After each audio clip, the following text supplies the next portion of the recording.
Hey guys, good afternoon. Happy Thursday and welcome to the Fox 5 Live Zone. I'm your host, Guy Lambert. Thank you so much for joining us. All right, another power-packed show. Coming up on the show today, the federal surge in the nation's capital continues. However, one local activist says, hold up, wait a minute, not so fast. Ron Moulton stops by to break it all down. The good folks at Google, well, they're giving us some tips how to better utilize AI. And forget dating apps and bars and clubs. When it comes to finding love, singles say, this is the place to be. I'll tell you what this is in just a minute. All that and more coming up on the show, but first, how about we talk weather, shall we? Tucker Barnes joining us right here on the Live Zone. Hey, my friend. Good afternoon. We got a lot of weather to talk about. Yeah, and a hurricane at that. Yeah, Hurricane Erin. You ever had a hurricane guy? No, I don't think it's a hurricane guy. I heard of a hurricane girl. So. Yeah. Even though we have a hurricane, we still got one-liners. Hey, we got to try. You know. All right, let's do it. Hurricane Erin. Yes, Hurricane Erin. That is a live shot out at, that's a beach there in New Jersey. I think it's Wildwood. And you can see the waves crashing there. Yeah, look at that. Yeah. Winds out at the beaches this morning already to about 36, 39 miles per hour. Wow. Including our local beaches. I just saw a wind gust to 37 there. In Chincoteague. So perhaps we'll see gusts out at our beaches close to 50, 40 to 50 later this afternoon. Those are tropical storm conditions.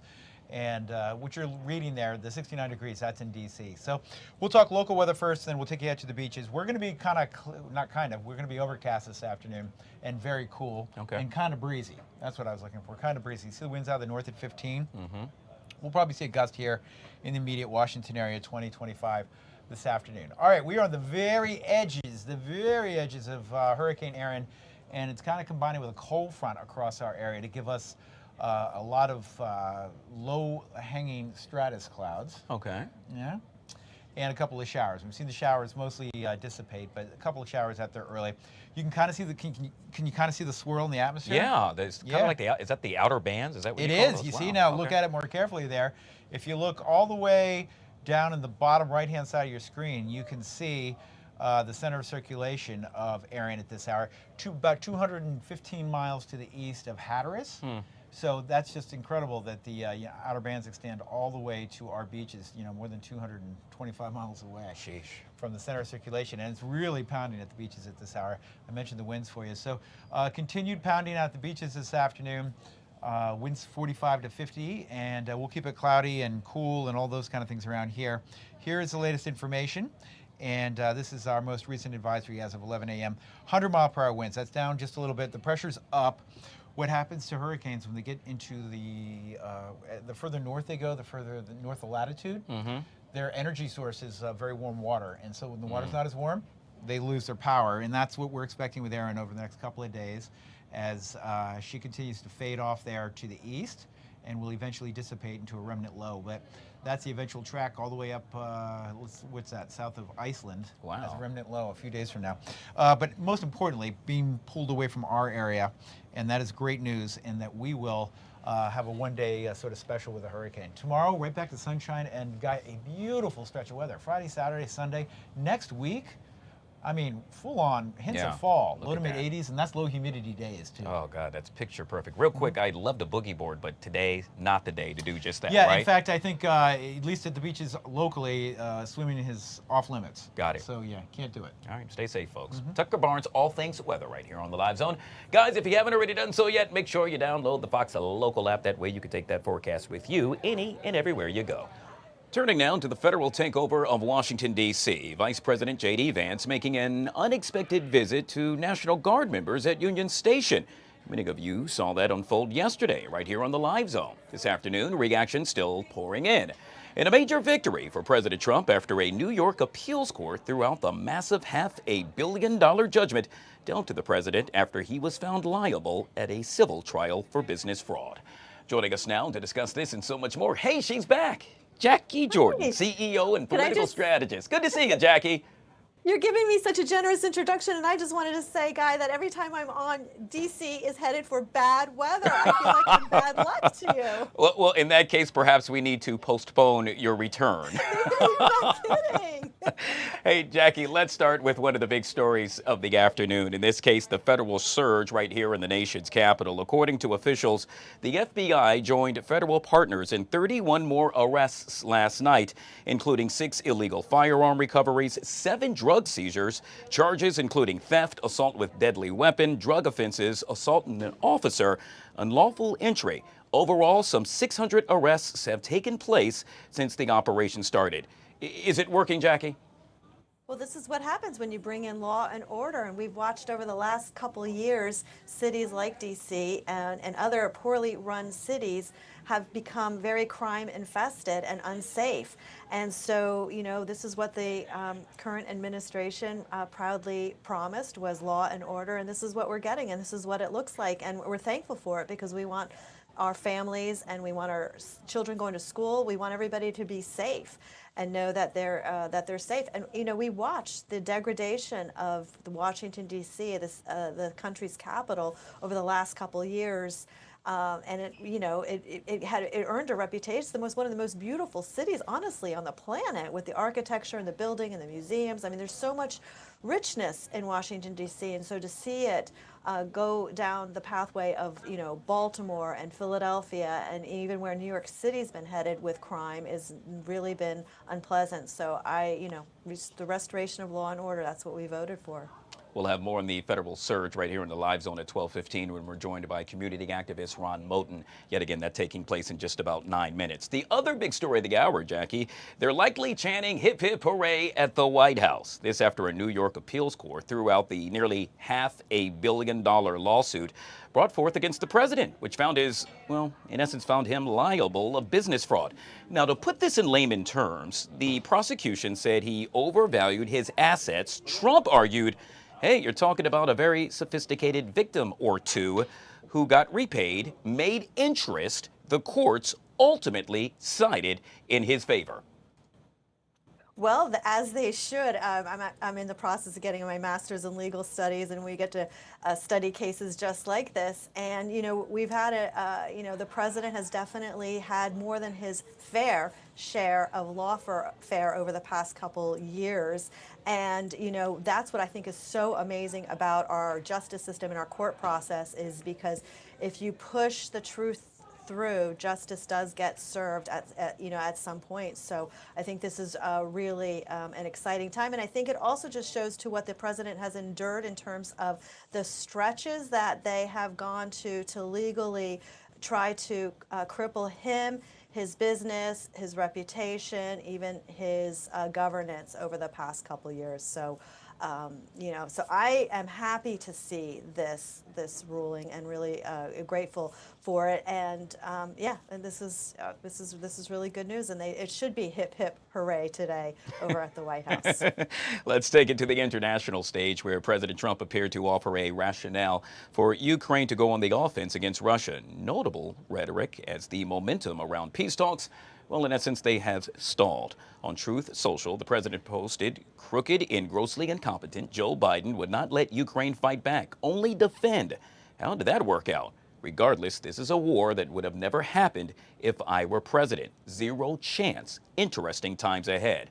With that being said, what do you envision happening, and will we see an end to the war? I believe so, absolutely. I love his whole approach of peace through strength. I think that's what we're seeing. I think the White House has exemplified it. I thought the Alaska summit was really patriotic and majestic about peace. I think he's right to say that this would not have happened. It didn't happen under his last administration, and I think that American people are very tired of warmongering and the money laundering that comes along with the war, and we're tired of the casualties and the death that we continue to see.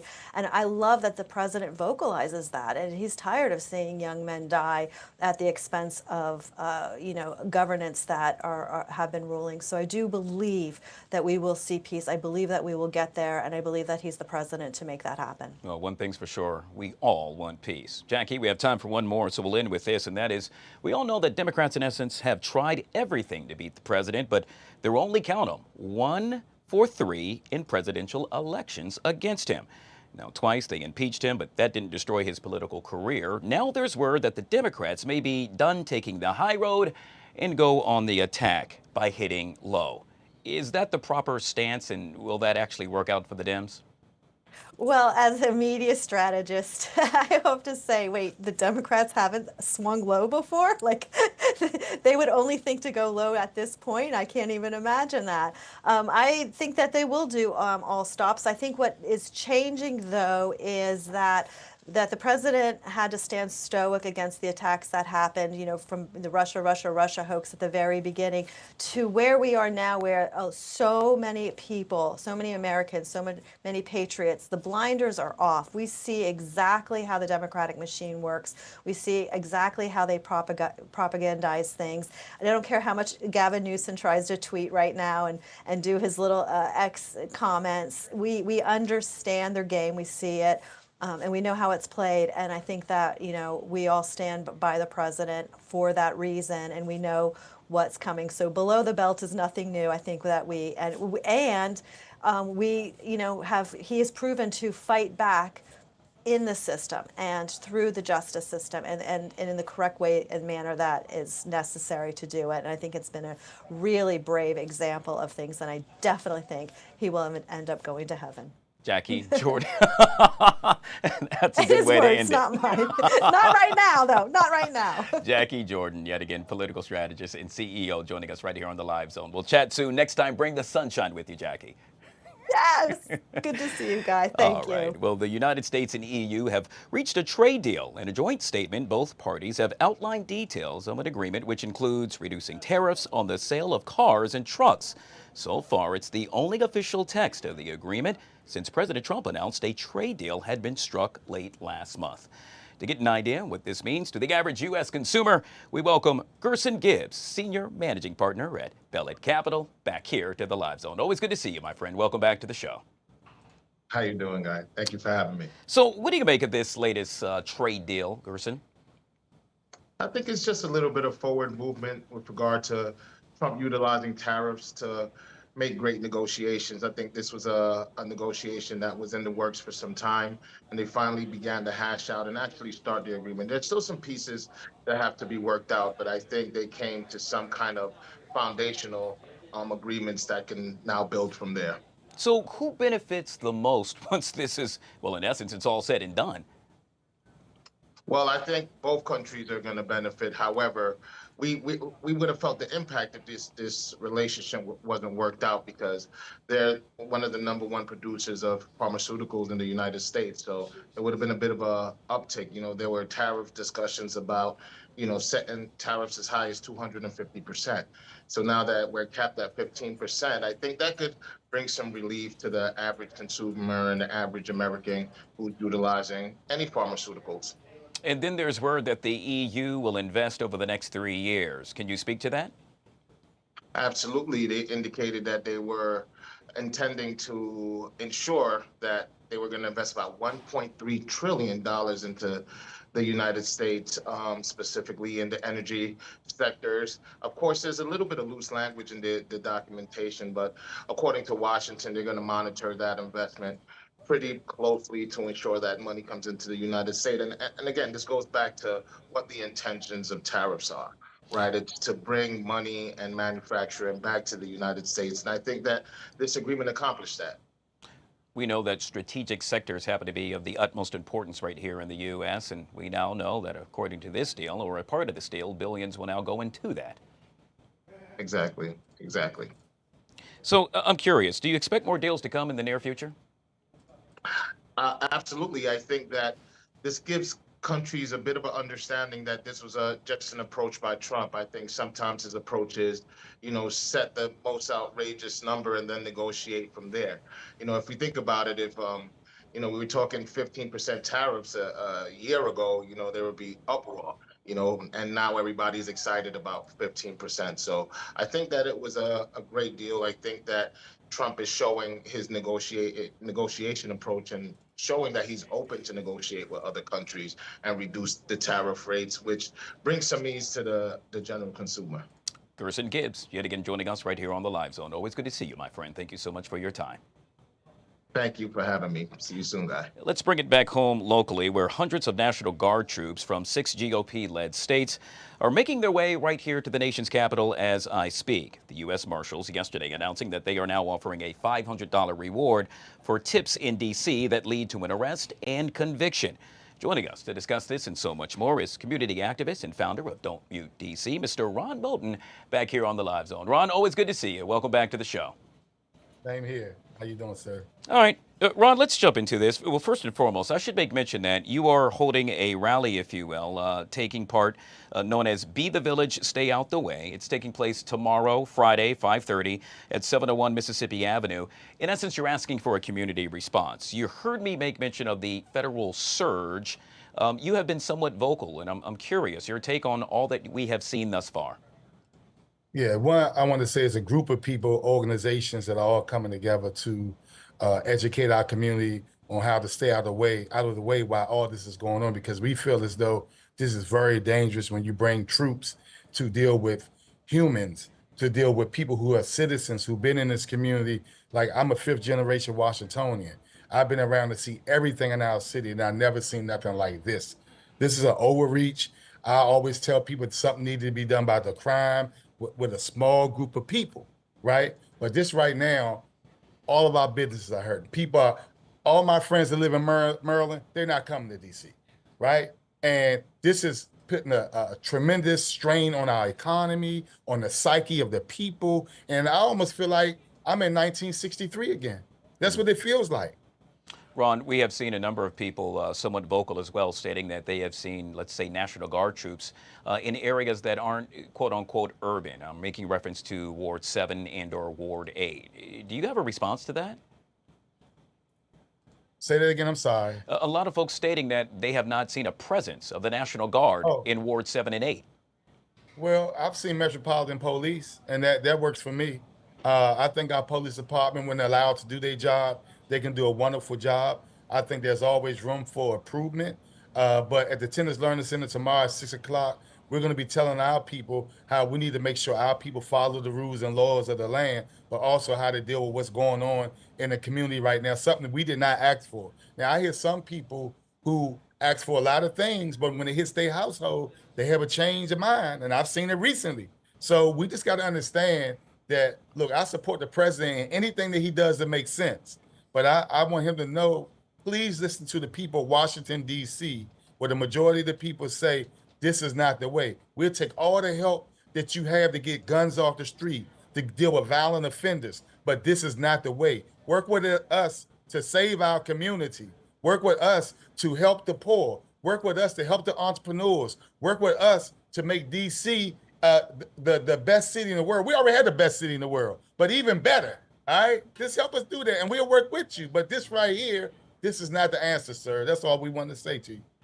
Mr. Moulton, we heard yesterday that the U.S. Marshal Service now offering a $500 reward for tips that lead to an arrest and conviction. An ANC commissioner stating it's somewhat of a slave bounty. Would you like to comment on that?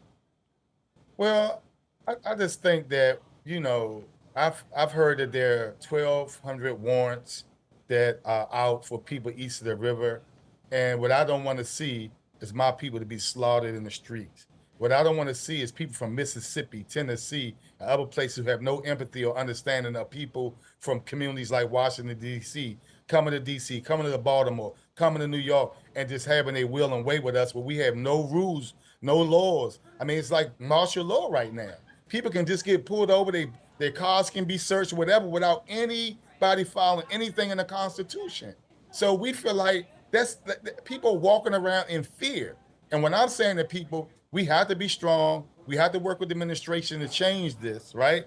But we can't stay in the house like it's COVID, because if that happens, we're going to lose everything that we had going for people that look like us in Washington, D.C. and beyond. We got to stand up. We got to do what we know how to do, but we got to educate our people on Friday how to move, how to stay out of the way, how not to break the law, but also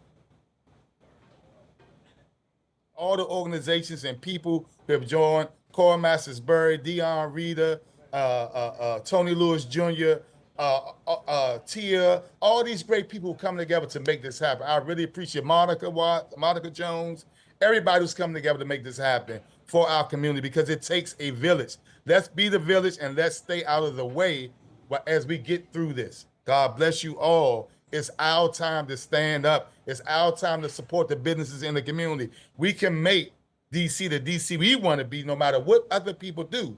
All right, let's create the renaissances that we had in the past and make every community a renaissance, not the Terror Dome. Yet again, we've been speaking with Ron Moten, community activist and founder of Don't Mute DC. Always good to see you, Ron. Make it a great day. Thank you, sir. Thanks for having me. All right, guys, we'll take our first break. This is none other than the Fox 5 Live Zone.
All right, folks, welcome back. Well, as the earliest stages of a massive assault on Gaza City take shape, Israel now calling up tens of thousands of reservists to take part in the impending military operation. Amid ongoing conflicts and military needs, there have been increasing calls for Jews to enlist in the armed forces. Specifically, there's significant debate and pressure regarding the conscription of ultra-Orthodox Jews. Joining us to discuss this and so much more is Rabbi Hofstetter, who joins us yet again right here on the Fox 5 Live Zone. Rabbi, always good to see you, sir. Welcome back to the show. Likewise, thank you. You recently wrote an op-ed published by the Jerusalem Post on this topic. What exactly, Rabbi, were you hoping to get across? The understanding amongst the people of Israel, the broad spectrum of the people in Israel and around the world, that although we have this crisis, this existential crisis, and the great pain and suffering that we've had since October 7th, but we cannot abandon our fundamental values and our reason for being in Israel and what the vital source, the life source of the Jewish people, and that is the adherence to the Torah, scholars who study the Torah and who are devoted to it. And although we feel the pain and we feel the crisis, but there's a fundamental aspect of Jewish culture that has to be maintained. And a segment of the population should be devoted exclusively to the Torah study. Now, that works in conjunction with all segments of society. There are many scholars and many learned people who are professionals, doctors, lawyers, accountants. There are soldiers who are learned people. But a segment of the population has to be devoted to Torah study. Rabbi, to understand why, one would argue that one must really first understand what the Torah means to the Jewish people. It's not merely a body of laws, some would say, but it's really the customs. It's the very justification for one's presence in Israel, is it not? That is absolutely correct. That's the covenant that the Almighty had with our forefather Abraham and our forefathers. Our reason for being in the land of Israel is not only a body of law, which it certainly is, and not only customs, but it's our life force, our beliefs, our ideals. It's what makes us different, special, and it is our reason for being there. And it therefore requires people, a segment of the population, who are totally devoted to its learning, its understanding, its life force, and how it applies to everything we do in our lives. Rabbi, does this mean that there is no chance possible, no room for discussion? And if so, isn't there a balance between, let's say, military defense and spiritual commitment? There's certainly room for discussion. There's certainly room for discussion. And if there is an understanding that this is vital to our society, if this is an understanding that this is vital for the future of the Jewish people and it's vital for the world at large, then of course there can be a discussion and what the balance is. But we have to be cognizant of the fact that Israel has been under threat since its inception. The Jewish people have had existential threats for over 2,000 years, and it's taking a toll. It's taking a toll on the psyche of the people. And if we feel that we are to be a nation of soldiers, if we feel that the identity of Jewish people should be soldiers and not a people of the Torah, then that's incredibly, terribly dangerous. And if that will take root, then no matter what happens on the battlefield, then we will have, God forbid, have lost the war. Yeah. Because we are not a nation of soldiers. We're God's people. I'm sorry, Rabbi. One of the things that you have made mention is that Israel must never be a nation that forgets who it is. How does that happen? How can you make sure that that doesn't occur? We have to have continued dialogue, discussion. Today has been declared by our rabbis as a day of prayer, international prayer, and awareness and beseeching to the Almighty. We have to stand firm and steadfast. We have to make the Jewish people aware, make the world aware. We have to have a dialogue, and if needed, we have to demonstrate. And we certainly have to continue to pray. One of the things we know is that you have a very strong relationship with Ambassador Mike Huckabee. He recently paid a visit to Israel. We saw pictures of you all gathering together. It is also, to my understanding, that he is, his reverence, if you will, of the Torah and its scholars is sincere and profound. Can you speak to that and how important that is? He has a deep understanding that what makes the Jewish people special and what makes them different and not just another geopolitical entity is the fact that they are a people of the Torah. They are committed to the eternal values of the Bible.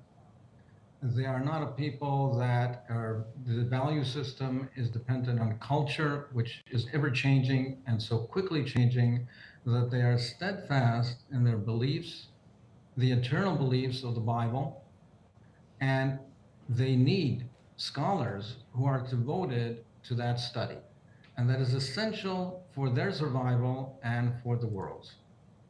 Well, as was stated in my intro, it is no secret the massive assault on Gaza City is taking shape. It will happen. It appears to be happening, and something that we shall see unfold right before our very eyes in the near future. Rabbi, the op-ed is published in the Jerusalem Post. we expect you perhaps to write another op-ed sometime in the near future? I certainly plan to.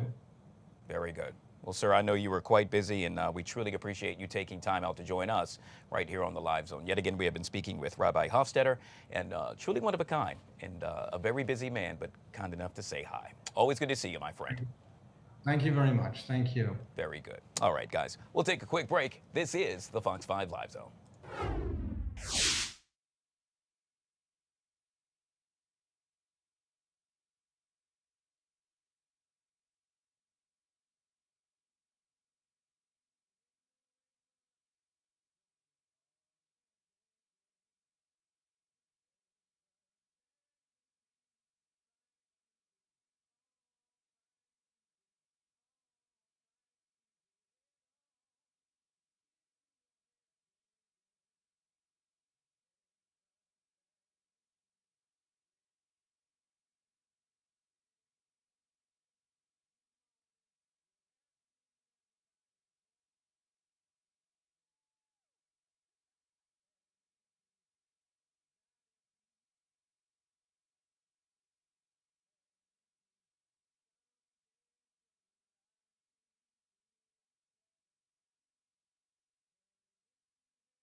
All life in a stream.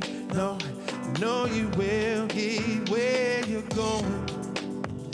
Not every step is meant to be golden, but trust where they will lead. Fight through it, all fight through it, all fight through it all to get to your heaven, yeah. Wherever that may be, fight through it, all fight through it, all fight through it all to get to your heaven, yeah. Wherever that may be, yeah, yeah. Good morning, good afternoon, everybody. Ladies and gentlemen, he needs no introduction. The name of that song, Fight Through It All. It's on the album, Beautifully All Over the Place.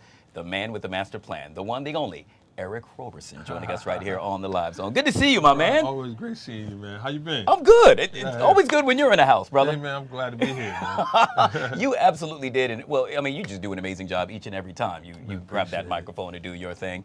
What was it about that song that really struck you? It helped me first. I was having a tough season, and for me, I make music to help me sometimes through a day. I didn't think that song would go anywhere until I shared it. But it was one day sitting at the piano, man, just having a tough day. Really? My dad was sick, and I was just struggling trying to get him the right medical care he needed. He's doing a lot better now. And I think that night I sat down at the keyboard and I just started playing it just to get me through that night. Yeah. Really, just to be able to smile in front of my kids and be whole. And then you think I'm 2 seconds for throwing the song away, and then I shared it with some friends, and they started sharing what they were going through, and I was like, okay, the song's bigger than what I think it is. Yeah, You know what I mean? yeah. So just sharing it, you know. One of the things I love about you, if you look at your bio, obviously multi-award winning singer, producer, but then you also have mental health advocate, which Yeah. I just thought, that's just so cool because you're already so accomplished, but yet again that you found that to be so important to you. Yeah, well, I just been meeting great friends, great therapists, and I realized that we a lot of times will put aside or try to self-medicate. And why not take a minute to go, hey, but how are you? I'm good. No, but how are you? You know what I'm saying? Get to that next layer. As a songwriter, I realize that everything is in layers. So I try to get past that layer, try to be transparent and speak myself first, and just realize that where we are in this day now, we should ask ourselves, what do I want today? What do I need for me to be happy, to be satisfied, to perceive what's around me as beautiful? You know, even in the tough time, even in the storm, you know. So as much as I can be transparent about myself and how I'm working so that I can get through my day, see things positive, as well as hold my circle accountable, that we lean on each other. You know what I mean? So it's just, hey man, just hopefully somebody that even watching here goes, you know what, I need to kind of check on somebody, or I need to look in the mirror and see what I need today, you know? So I'm here for it. Yeah, you made mention of folks watching. It's funny, I texted our guy Vino down there at the National Harbor. He said, what, Eric is here in D.C.? I'm coming to see you, Vino, I'm coming, I'll be there. Yeah, he's here in a major way. But not only are you here, you're performing at the Birchmere. That's right. 2 nights in a row. But Eric, you got a brand new album. 18? Yeah. Brother, the 18th album? Shout out to Linfield, my publicist, because he's the one that told me I didn't even know it was 18 album. Wow. He was like, you know, your 18th album. I was like, I guess we have been busy, you know what I mean? That is an amazing accomplishment. And I say that from the creativity standpoint.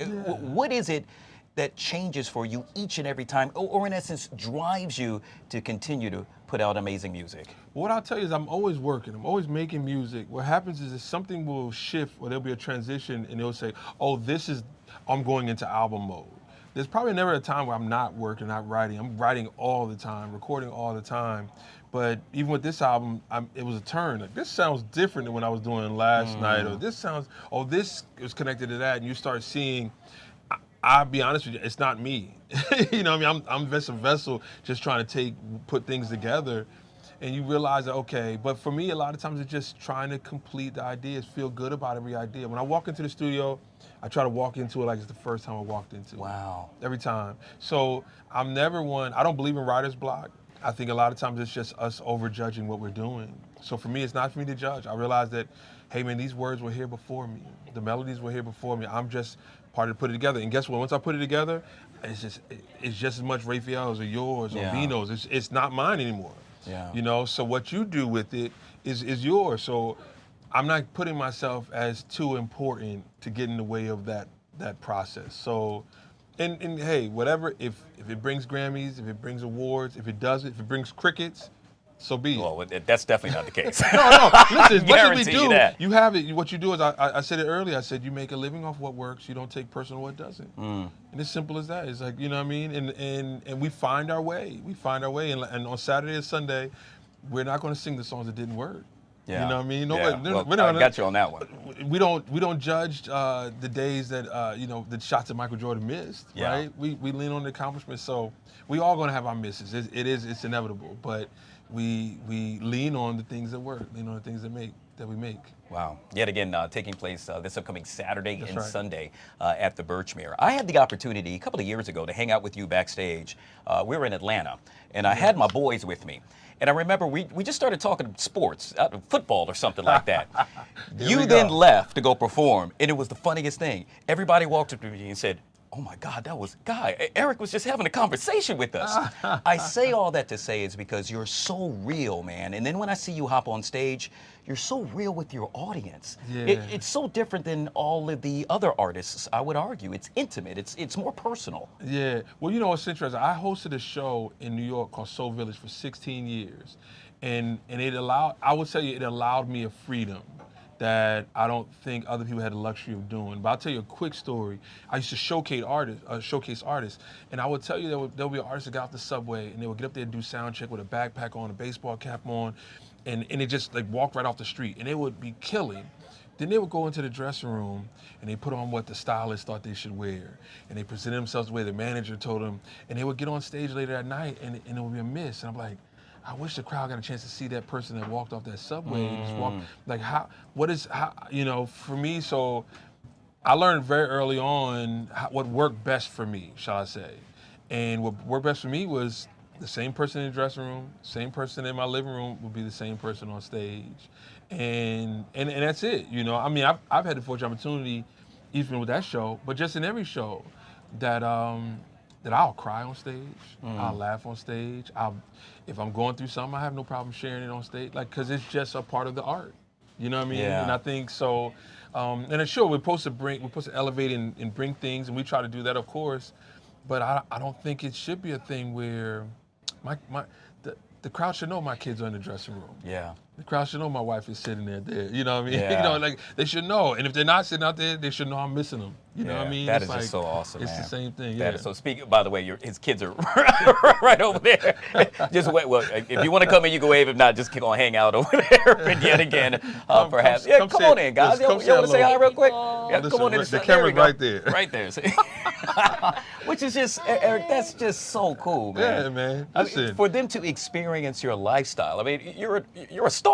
Oh, for them man. to be able to hang out with you and see what Dad does, it just makes it so real, man. Yeah, That is and awesome. to see what other people are doing, you know, I think it's an honor because they're surrounded by cameras and learning. Look, my son is all here promoting the album right now. They're all put to work. Yeah. You know, that they think they're here on vacation. They're just here to work. I need that photography check. Well, DMV, it's now time for you to go to work and get those tickets. We're talking about the Birchmere this upcoming Saturday and Sunday, the 23rd and 24th. Yes, 2 nights in a row. The brand new album, Beautifully All Over the Place, with none other than the man himself, Eric Roberson, and kids. Joining us right here on the Live Zone. Truly appreciate you, my man. Continued success. Thank you. Thank you, guys. All right, we'll take a quick break. We'll be right back.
All right, guys, back here on the Fox 5 Live Zone. So did you know that 1/3 of Americans are now using AI in their daily routines? It's a real thing. Now, Google is set to share a look at how AI can become an even more helpful tool in people's daily lives, from, let's say, saving time on everyday tasks to even perfecting your photos. Oh, I'm all in. Joining us to discuss this and so much more is Molly McHugh Johnson, Google technology expert right here on the Live Zone. Good to see you, Molly, and welcome to the show. Thank you. Thanks for having me. I got to tell you, I get all things giddy and all things excited when I think about AI. It just ceases to amaze me. And now you're going to tell us how, well, actually, I could utilize it even better. Yes, so yesterday we released a ton of new devices. I actually have the new Pixel right here. This is the Pixel 10 Pro XL in jade, which I really, really love. And there are tons of new AI features on it that come preloaded, so it's not something you have to go seek out and find. I think the one that people are going to be most excited about is called Magic Q. And I think the reason it's so cool is that you don't need to learn to do anything. The AI sort of learns for you and helps you proactively. So let's say you're on the phone with an airline and they ask for your confirmation code, and instead of having to go look through your Gmail account, it can just surface that for you and it'll display it on the screen so you have it right there. Oh my gosh. And so how would you activate something like this? Would you, I mean, how does it work? Meaning, do I press a button? Do I immediately just say, hey, AI, or help me out here? Yeah, that's the kind of cool part about this is it's sort of just woven into the background of the way that your phone works. And you have to give it permission. Obviously, if you don't want to use AI, you don't have to.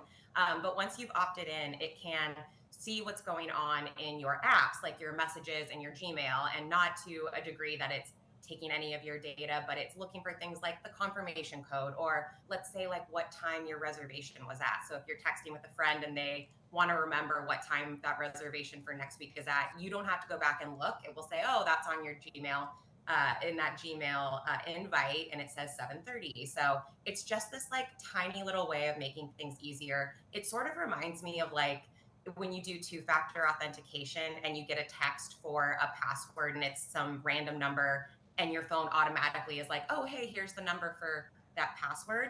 It's like that, but for your life. Oh my gosh, this is the coolest thing, Molly. I am such a tech geek. I love all things technology, and this is right up my alley, and I'm pretty sure for our viewers as well. One of the other things that it will help you do is really manage your schedule. And dear God, everyone knows I need help with that. Yes, so that's one of the good parts of this too, is it can help find when you're free. So if somebody asks you, you know, what day are you free next week, you could get a list of suggestions and things like that. So it is very, very cool. I am a big Pixel fan. I love how it integrates with all of my Gmail accounts, with my Google accounts. I'm a big Google Cal user, obviously. So this is huge. It's really nice. I would say the other AI thing is like, you want some more creativity as well. It's not all productivity. There's a new app or a new feature within Google Camera called Camera Coach. And this is very, very cool. When you are trying to take a photo and lining things up, it can say things like, oh, maybe move this way because the composition will be a little bit better, or the lighting is a little better over here. And it's very intuitive and easy to use. We have sort of joked it's like the Instagram husband meme come to life. So it's very helpful if you're kind of looking for a little bit of extra help taking photos. This is just so awesome, Molly. It's so funny. We take pictures all the time, right? And being in TV, it's all about the lighting. How do I look in the lighting? Yeah. It's funny. So when I'm, out and about and I'll take a picture, I'll always say, hey, the lighting is, coming. It's better this way. And folks will say, how do you know that? Well, I kind of do it for a living, right? So now AI can actually tell me. That is awesome. Yeah. Yeah, the other feature that I would say is like just beyond impressive, and the one that once I got this, I started showing everybody was it's called ProRes Zoom, and it is, it gives you 100 times zoom, and you open the camera and you use it and you zoom up to 100, which is really like, it kind of boggles your mind, and you're looking at the screen and you're kind of thinking, well, I don't really know if I can see anything. And then you click and it will start processing, and we have a new diffusion model that uses AI to fill in the blanks of what would be there and accurately recreate that photo at 100 times zoom. And what you see after it's done processing is crisp and clear and really incredible. So you don't need a huge DSLR. Like, they're still amazing, obviously, but you can get really incredible far away landscape shots with this new Pixel. All right, I have a feeling that I will be purchasing a Pixel 10 in the very near future. I got to tell you, I am beyond sold. One of the other things that, to my understanding, is that when the phone would be able to do in AI happens to be brainstorm ideas. Do tell. Yes. Yeah, Gemini Live is a great feature. I use it a lot. And you can enable Gemini Live and just have a very free-flowing, natural conversation about anything. So if you want to brainstorm what to have for dinner, this is one I use a lot. I'm like, here are the 4 things I have. I have 10 minutes. I want it to be healthy. And you can kind of riff back and forth. So that's like kind of a boring example of brainstorming. But you can always, I want to write a book. What do I do? What's the character going to be like? And you can just have a very natural conversation. It's also being upgraded so that you can add visuals and show Gemini Live what's on your screen. So maybe you had a screenshot of something that you found kind of inspiring or interesting. You can say, hey, I loved this painting. I want to come up with like a story based on this painting, or I want to theme my new house decoration after this painting. Like, you can really just free flowing kind of flow state conversation with this thing, and it really can take you on some interesting conversations. So I say give it a whirl and see where your conversations go. Oh my gosh, I love that. And I'm so glad you touched on giving it a whirl, because there are so many folks still that are somewhat hesitant to really venture into dealing with AI. And I always say don't knock it until you try it, and I would assume that you would agree as well. Yeah, I totally understand that it's so new and different, but I have heard from so many of my creative friends that they've always had these big ideas in their brain, and they have such a hard time showing people what they see in their mind. And AI has given them the ability to let people see exactly what they're thinking of, and that can apply to writing or so many other things. But I just thought that was such an interesting way to think about it, that now they just feel more enabled to be creative than they even previously were. Yeah. All right, Molly. So I got to ask yet again, how in the heck do I get my hands on a Pixel 10? I mean, I want to know. They're available now. You can they're available. Go to the store.google.com, and you can find them immediately. The Pixel 10 Pro is going to give you some things like that 100 times zoom I mentioned. But yeah, they're all at the Google store, and you can find out more specifications and pricing and things like that. Good stuff. Well, I truly enjoyed this. This really made my day. Like I said, I'm all things tech, and now to know that I could not have to tell people where to stand with regard to the light, it could do it for me. That makes my life so much more easier. Yet again, we've been speaking with Molly McHugh Johnson, Google technology expert, joining us right here on the Live Zone. Thank you, Molly. Truly appreciate you. Thank you. You're welcome. All right, folks, we'll take a quick break, and we'll be right back.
All right, guys, back here on the Fox 5 Live Zone, we are following a developing story out of the White House where just minutes ago we got word that, get this, President Trump will be going out on patrol with D.C. law enforcement and the National Guard tonight.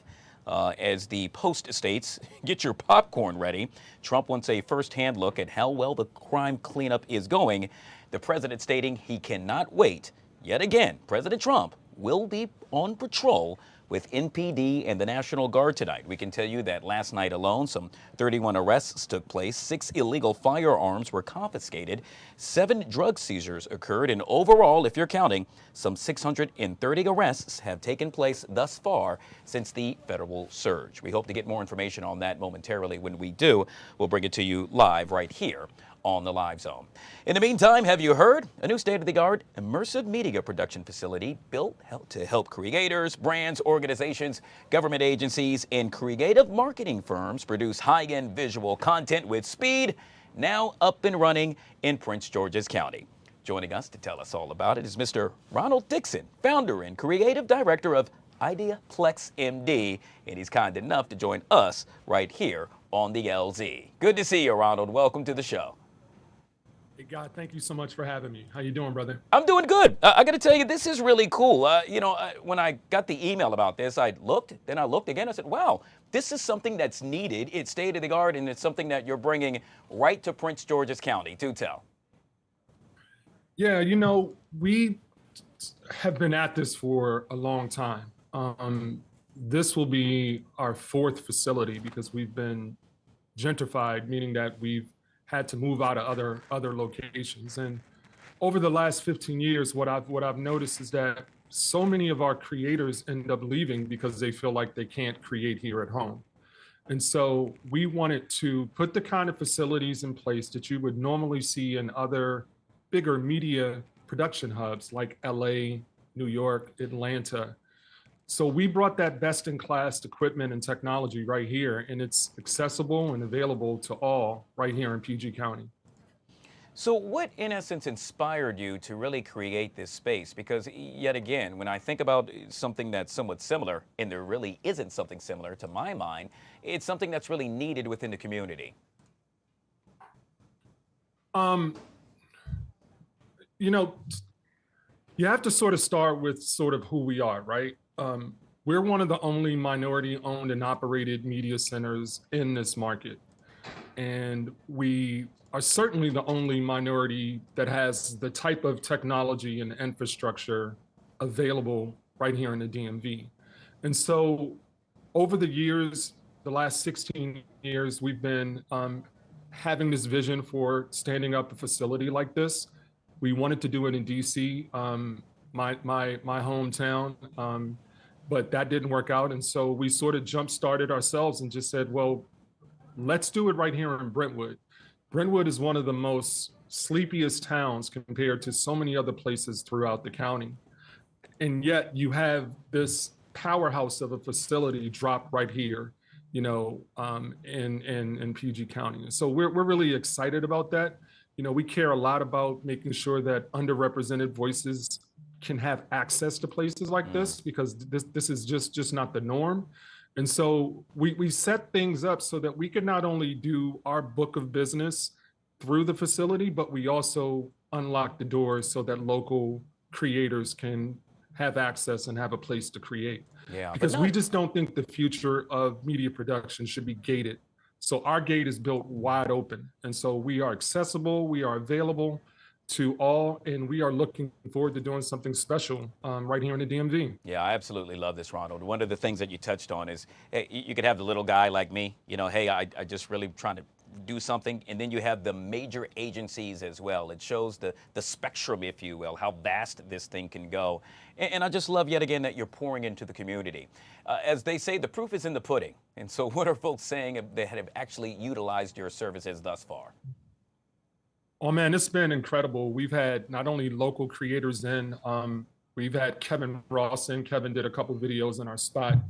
We had Gia Peppers come in from LA, and she did something in our space. And so what creators walk away with is realizing that this is kind of a multidisciplinary facility. So you can come in and do your podcast. You can come in and do your portraits and photo shoots. You can leverage our LED wall, which literally allows you to be anywhere in the world you need to be. We just put that background on the LED, we light it, we set the props, and you are immersed in that environment. And so everyone realizes that there's really no limits to what you can do.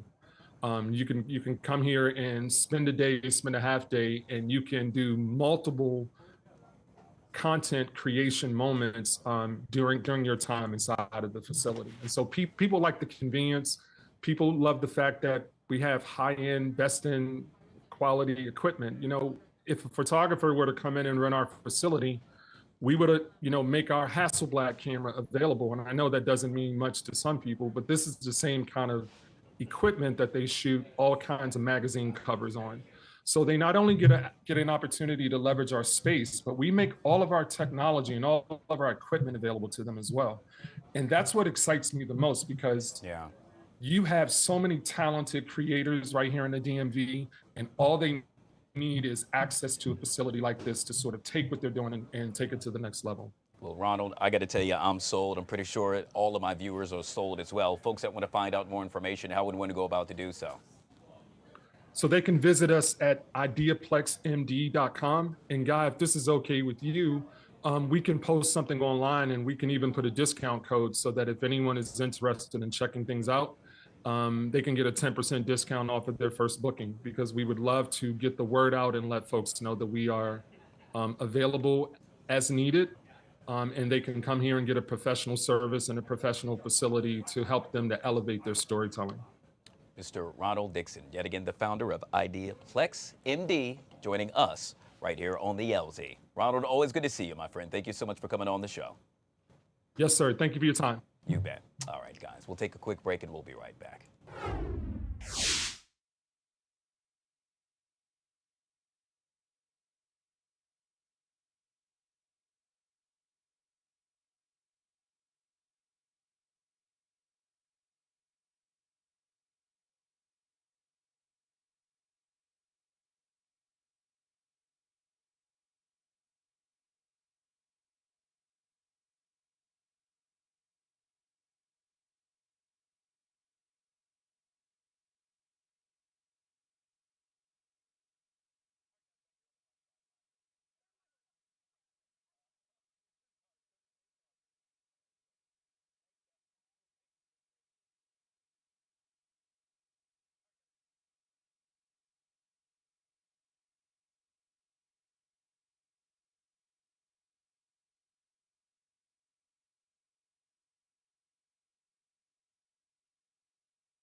All right, guys, back here on the Fox 5 Live Zone, hanging out with Annie Mae as we kick off our Thursday Talkers. We were just talking off air about how we do and what we do when we're getting ready for, well, to be on camera. We go from what to what?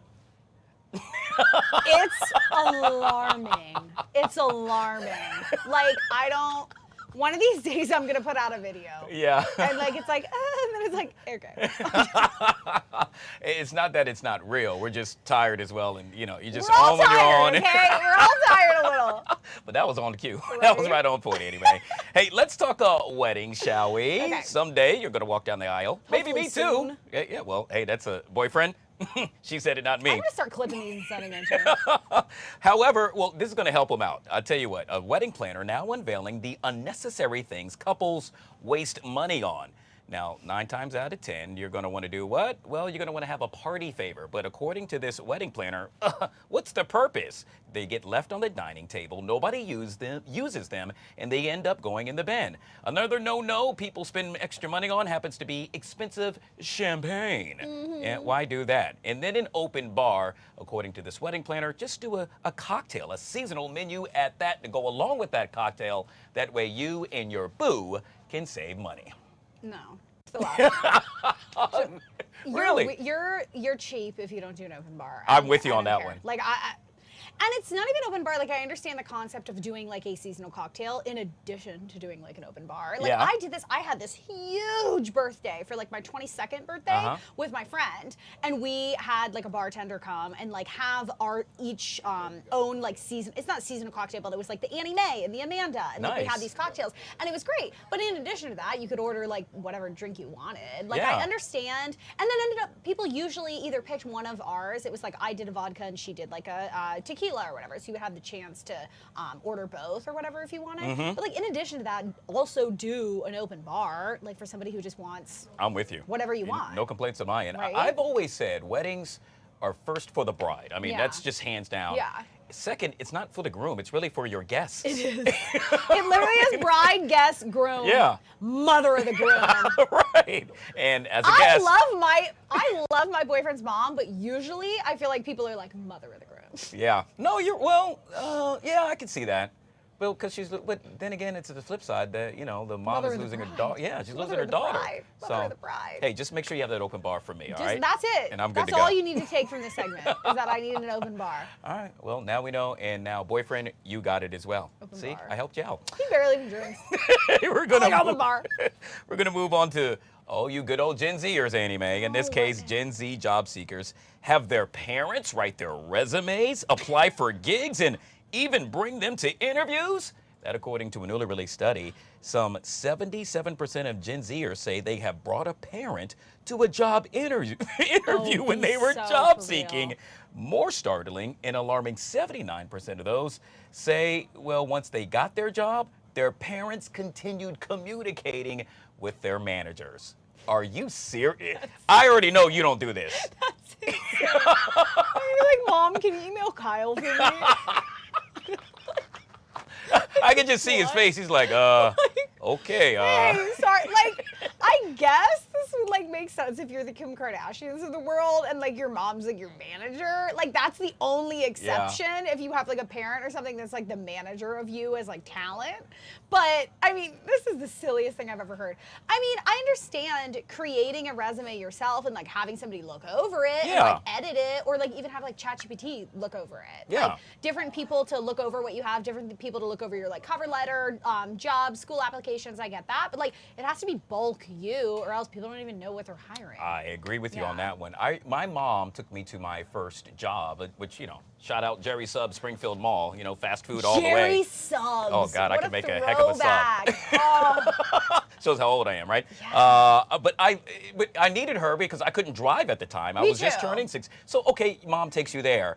But to actually go into the job interview, that's just... Yeah. Come on. I mean, how are you going to become an adult if your parents are always babying you? Well, that's the problem with a lot of people in this new generation, is that they're not growing up quite as quickly. We have a bunch of 29-year-old children. Like, seriously, we do. She said it, not It's me. true. Like, even sometimes I'm alarmed at, like, the things I don't know what to do, and I'm 26, and I'm like, okay, I should probably know how to do that. Like, where I'm like, Dad?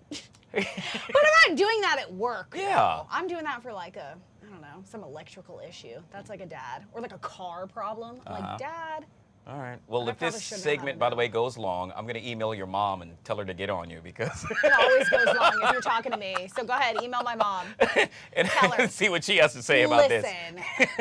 this. Last but not least, let's move on to LOVE, shall we? In this case, finding love. But, well, apparently, Anime, no longer are folks finding it at the bar, at the club, at church, or even on a dating app. In this case, people are finding it while going hiking. Get this, according to a newly released study, a whopping amount of people are going out to find dates on a hiking trail. Apparently, you're less likely to get ghosted. Why? Because, well, you all both seek a certain goal, and that is to finish the trail together. It's kind of weird. You just show up and, hey, how are you? How are you? We're all alone on this hiking trail. The one thing I would say is I went on one of my like first dates, like not my first date, but one of like the first couple of dates with my boyfriend. as like a hiking trail. It Okay. wasn't like hiking, like I wasn't like hiking and huffing and puffing, but it Sure. was like a walking trail in Great Falls, you know, when you're going to see the falls, and it was like a pretty decent like walk. But what I really did find was that like you talk the whole Okay, time. good point, good you point. talk the whole time, and you really like get to know and like have these like deeper conversations just because there's nothing else to do. You're not Yeah. eating, you're walking. That's it. You're not eating. You're not watching a movie. You're not, I don't know, having to deal with all these like other elements and stuff on your Sure. date. Like you really do get to know somebody. I'm not a crazy outdoor person. I'll do walks. I won't do hikes. But if you have like that in common, that could be a good way for you to get to know somebody too. Yeah, no, I agree. And then what if, let's say, a bear shows up, and then, you know, I'm supposed to be all manly and protect you. Guess what? I'm gone. Guys are running. Like, oh, you're like, oh, so safe to say you're not gonna stay on a date, I'm not your knight in armor in that case. right? The way I'd be like, you don't gotta outrun the bear. You just gotta outrun one person. Oh, You just that's gotta, so funny. You just gotta outrun one person. That's it.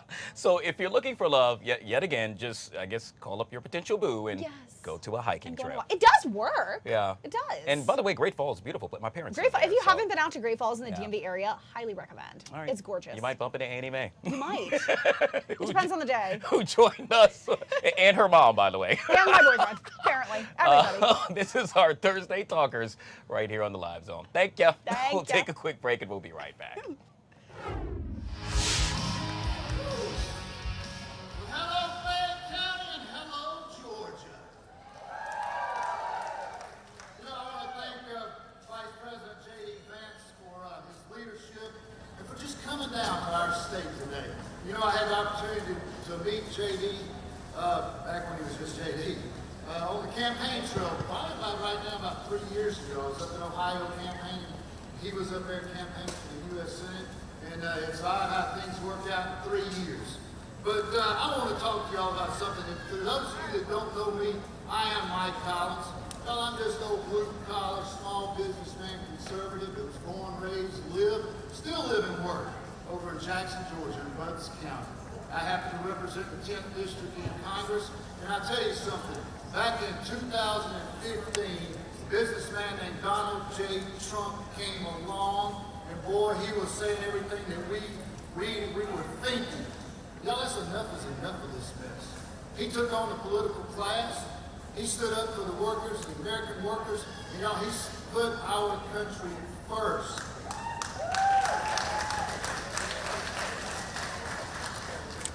And here's what he did, best thing that he did. He started running that place like a business up there. And I think we need more business people in Congress and in the U.S. Senate. And that big, beautiful bill that we passed not too long ago, y'all, it made history. That one bill changed the trajectory of this country, not just for weeks, months, or a couple of years, but for generations to come, for your great-grandkids, kids you'll never know. This was a huge historical bill. Matter of fact, it set small business on the path where they had clarity. At least they're not going to be taxed higher than corporations now. It also led them to be able to forecast with things like just bonus depreciation, which is so important to businesses like we have here. You know, it also gave American workers tax breaks. It made sure that the child care tax credit wasn't cut in half. It also helped our farmers. Well, it secured our border and made sure that these illegal aliens not flooding across our country in these thugs like the one that murdered Laken Riley in my district. It also helps rebuild our military. I'll tell you, yes ma'am, I'll tell y'all something. I believe in a strong military because I believe in peace through strength.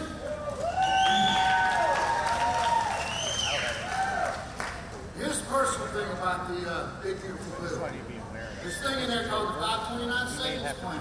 It just allows you to spend your money to send your child to get a technical degree like a commercial airline pilot or aircraft mechanic certificate. That happened to be my personal bill. And we pushed, didn't get into 118, but by gosh, we got it in a big beautiful bill. But listen, here's the problem that we stand at right now. And that's open Senate with this liberal, woke John Ossoff. No, he doesn't reflect Georgia values. No. And this guy is a trust fund kid. Never had a real job in his life. He doesn't know how to build a business, make decisions that have results. Matter of fact, he didn't vote for any of this. He doesn't stand for this.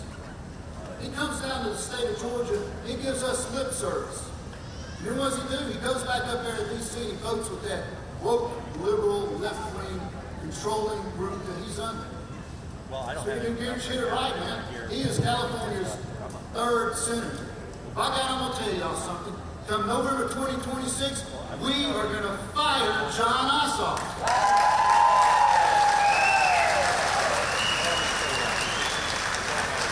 I'll leave y'all 2 quick things. Number 1, I'm sick and tired of these people out there saying we don't live in the greatest country in the world. Y'all, this is the best country in the world. We ought to be proud. We ought not walk around apologizing. We are the biggest and baddest in the block. This is America first through and through. If it's not good for Georgia, if it's not good for this country, you can count me out.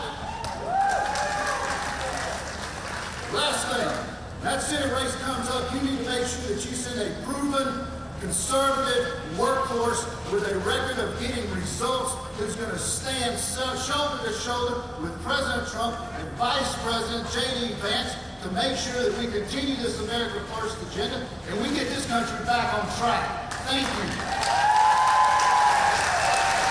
Ladies and gentlemen, please welcome to the stage Lieutenant Governor Burt Jones.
Unbelievable growth from an economic standpoint, from population standpoint, and we want to keep going. And I could not be happier to have a partner right now in the Trump-Vance administration that we have right now here in our country. How about this? Let's get it up here. We have not had a city vice president come to this area of the state in 33 years, and so we want to thank Vice President Vance for being here today. I got to see him earlier today when he got off the airplane. He's excited about being here in Georgia. He's excited about promoting the big, beautiful bill. And because I'm excited because America's back, ladies and gentlemen. America's back. We're back on the domestic stage, and putting America first, putting American jobs first, putting American industry first, and also securing our border. But more also, just as important, we're back on the world stage where people are fearing us through strength.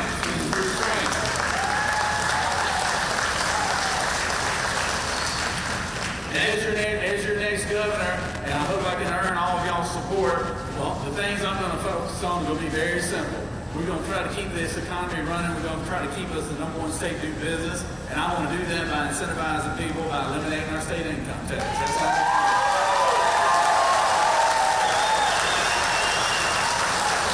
we're going to prioritize education. We're going to prioritize skill-based education in our school system. We're going to prioritize public safety. I see my good sheriff from Coweta County there. We're going to be a law and order state.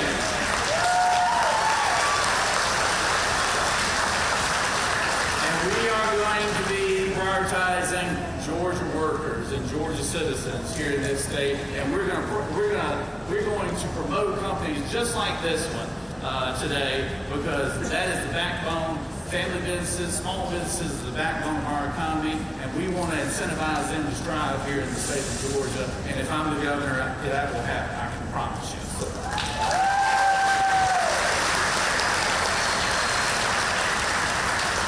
This is a great opportunity, and I will tell you right now, somebody said, who's your competition? I said, I don't worry about competition. So I think you catch more fish watching your own court.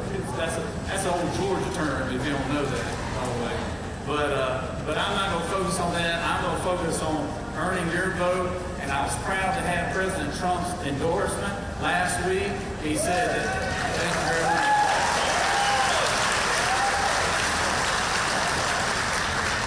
I've been with President Trump since he first came down the escalator way back in 2015, and I've never wavered from him. And he rewarded me by saying, you know, Bert, you never asked for anything. When can I endorse you for governor? I said, now as good as any president. So I appreciate that. But when the vice president gets on the stage, let's. All right, guys, yet again, you have been watching a rally taking place in Peachtree City, Georgia, where any minute now we are expecting Vice President J.D. Vance to deliver remarks. Actually, it should occur within the 2 o'clock hour. Should it happen prior to that, we'll take you there live right here on the Live Zone. Well, it's the big story of the day, perhaps the big story of the hour, heck, perhaps the big story of the year.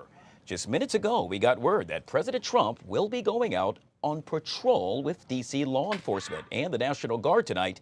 According to officials, this will take place later this evening. Joining us now to discuss this and so much more is Mr. Michael Letts, founder and president and CEO of Invest USA, who yet again joins us right here on the Live Zone. Michael, I know this was last minute. Truly appreciate you making yourself available to join us for this monumental story. Well, it is monumental. You know, this is the first time in history this has ever occurred with the president. And I'm sure we've got the right one to do it, because obviously his program on making sure we have cracking down on crime and making D.C. safe, as you and I have talked about before, this is the first step of much to come across this country. This is the first city that we're targeting, and you're going to see more of this, and he's guaranteeing that we're doing the right thing. We're making sure the citizens feel comfortable.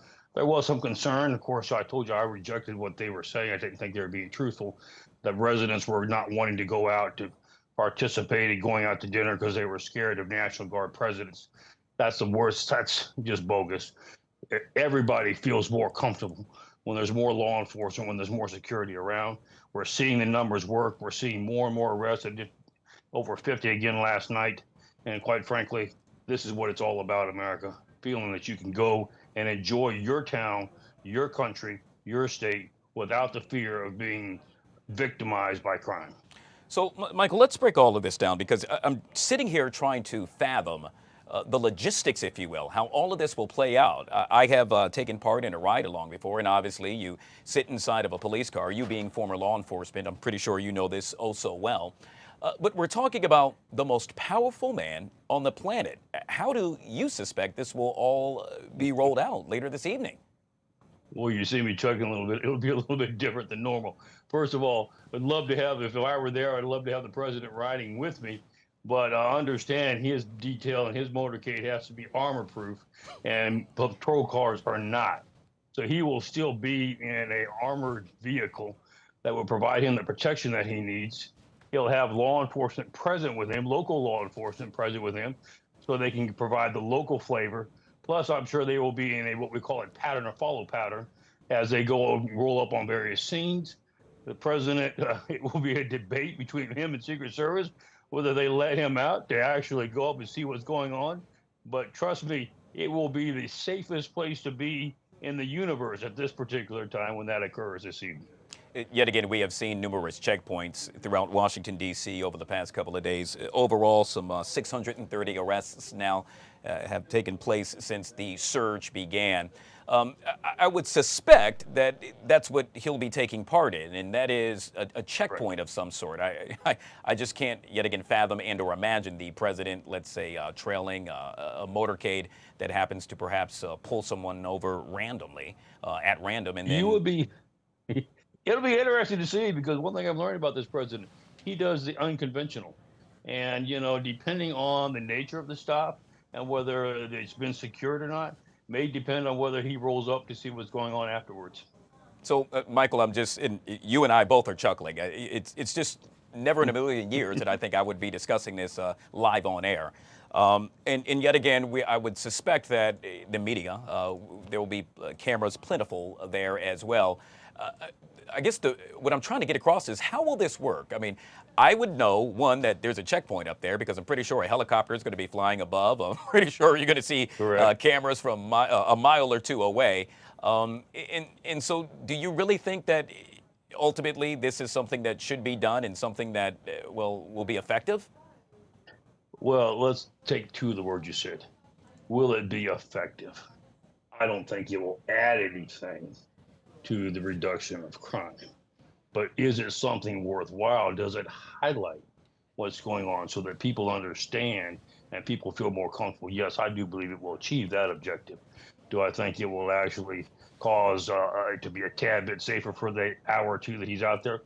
That's probably stretching it a little bit, Guy. But, you know, the fact that he shows his willingness, this is what American people love. He's willing to take off that jacket, throw that tie aside, roll up those sleeves, and get in and do exactly what every other citizen or whatever other person would be able to do. That's where America knows he can relate, and he wants to feel exactly what you and I are feeling, see it firsthand. That's what gives him the popularity that he has. Michael, as you and I spoke about earlier this week, according to a recently released Washington Post poll, the majority of D.C. residents are not happy with the federal surge per se. With that being said, I'm hoping you could speak to the morale of the officers and or the National Guard, now knowing that, hey, right beside me, that's the President of the United States. Wouldn't that bring about a different change to one's persona, if you will? Oh, there's no question. Let me tell you what we've endured for the last 4.5, 5 years. We've endured scourge, scorn, people thinking, what are you doing? We don't want cops in around here anyway. Then, of course, the results occurred. Violence rose, burglaries, robberies, rapes, etc. People suddenly realized, whoop, we made a big mistake. But the cops on the street felt like, if you feel that way about me, why am I doing the job? Why am I risking my life when nobody cares? When you suddenly have the President of the United States stepping out and say, I care, and I'm willing to go out with you on patrol to see what it's like.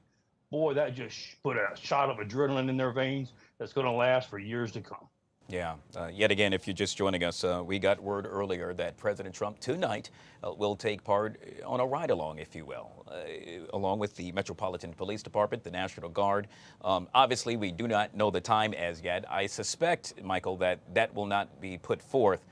Yet again, need to make sure that the president's safety is of the utmost responsibility of all officials to put him in place so that he is not in harm's way. Yet again, I'm just sitting here thinking about how this will all play out. Tomorrow, after all of this is said and done, I would suspect that the president would yet again hop in front of the cameras and talk about how this is really rolling out and how, well, yet again, he too took part in this and is showing that he truly cares. And you're exactly right. It just shows his mindset that he really cares about making sure that you and I are safe, making sure our first responders have a sense of purpose and a sense of accomplishment for what they do. Because when we stop and think about it for a second, Guy, who else is willing to put their lives on the line every day for little pay, for little appreciation, just because they love the community? We need to get back to recognizing that. And the president is doing that by being hands-on. I commend him for it. I only wish I was there to ride along with him. But you never can tell. You might see that coming up shortly as well.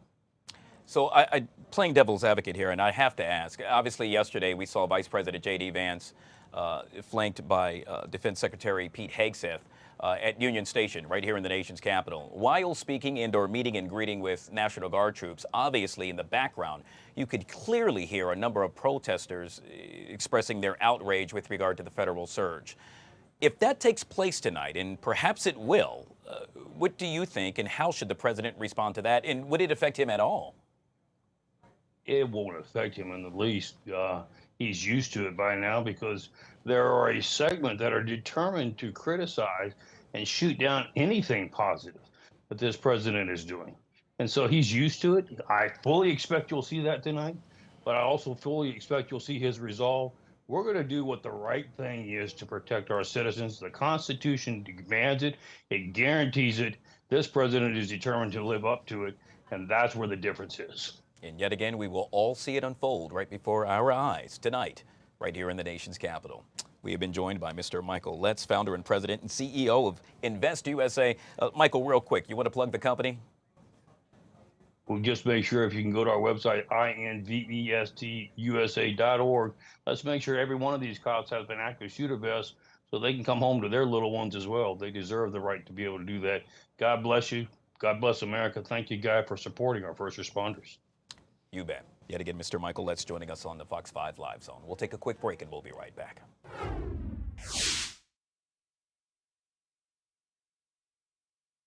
Rock star is none other than our Congressman, Brian Jack.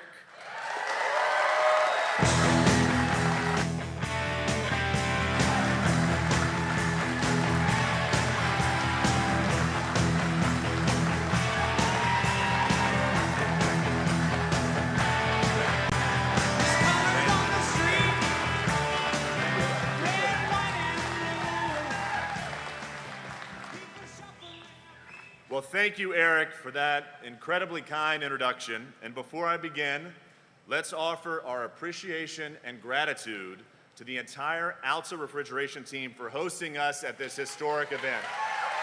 Thank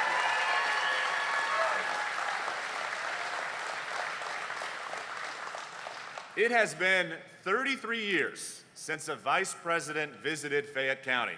Some of y'all may remember. In 1992, February of 1992, Vice President Dan Quayle came to Fayette County. He visited Fayette County High School, and he went to Malier's Barbecue, for those of you who remember that wonderful place. In fact, Justin, Alta's incredible executive vice president, was there, and so too was our sheriff, Barry Babb. And 33 years later, we stand in one of the best places in our state to do business. The community we've built, the community we have built and the economic environment that we have created continue to invite investment from all across the world, and I'd like to acknowledge some of the local elected leaders who are responsible for this success.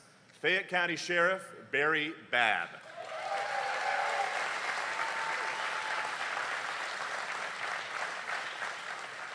Fayette County Judge Jason Thompson and his wife Alicia Thompson.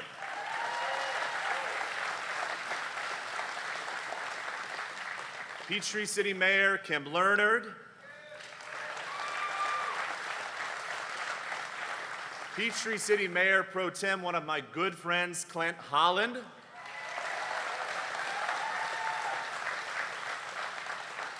Peachtree City Councilwoman and someone who, along with Nancy Holland, is very responsible for the success of this event, Suzanne Brown.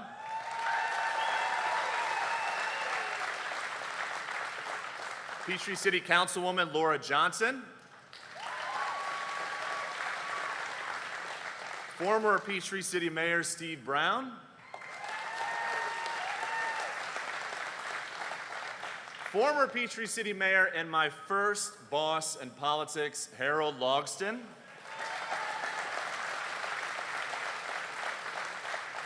Former Peachtree City Councilman Mike King. Tyrone Mayor, just up the road, Tyrone Mayor Eric. All right, guys, back here on the Fox 5 Live Zone. Do you like it or not? Coming up tonight at 7:30 with this guy, but guess what's coming up at 2 o'clock with both you and I? The Take at 2. And we've got some hot takes to share. Now, just in case our Fox Local fans don't know, in addition to Do You Like It or Not at 7:30 here on Fox Local, I've also been doing a nightly recap of President Trump's DC takeover. Yeah. Basically, all of the developments over the course of the last 24 hours and highlights from our Fox 5 coverage. So I walk into work today kind of like thinking already about what my night might look like. Just got a lot more interesting based on that last report that you just did. So we'll have to wait and see what happens for sure. Yet again, if you're just joining us, we learned about an hour ago that President Trump will join the National Guard and MPD for a quote-unquote ride-along, if you will, tonight right here in the nation's capital. Details still somewhat sketchy. We don't know where it will take place. The White House, but yeah. So at 9 o'clock, right? We'll have a recap at 9 o'clock, or we'll have it live at 9 o'clock, depending on what time. We're still waiting on those details of where and when, but when it does, we'll bring it to you live. Good stuff. If it's so. And all of that being said, let's talk about Cracker Barrel now. Yeah, why not? Obviously. Now, if you're not aware, they have been in the process of kind of making over their restaurants. This has been like a year-long thing, but it got a lot of attention lately because people have been, it's been restaurant by restaurant. Yeah. But people have been posting about it on TikTok for a little while. Kev on Stage recently reposted one on TikTok, and that kind of kickstarted this all of a sudden people realizing what was happening. If you've never been in a Cracker Barrel, let me just set the scene. It looked like, an old-timey country market with nothing but tchotchkes everywhere, everywhere. Now, the makeover, their vibe is more of like a modern farmhouse aesthetic. It's a much sleeker, it's a much cleaner, and it's a much more modern look. And some people like it, but a lot more people online, if you listen to them or believe them, hate it. But that was apparently just the beginning, because we just learned they've got a new logo as well. And boy, when I tell you, this did not go over well. No. Because the Cracker and the Barrel are both gone. You see the old logo on the left, the new logo on the right. It gets rid of the old-timey man sitting in his chair, leaning on his barrel. He's, going the way of so many other beloved mascots before him.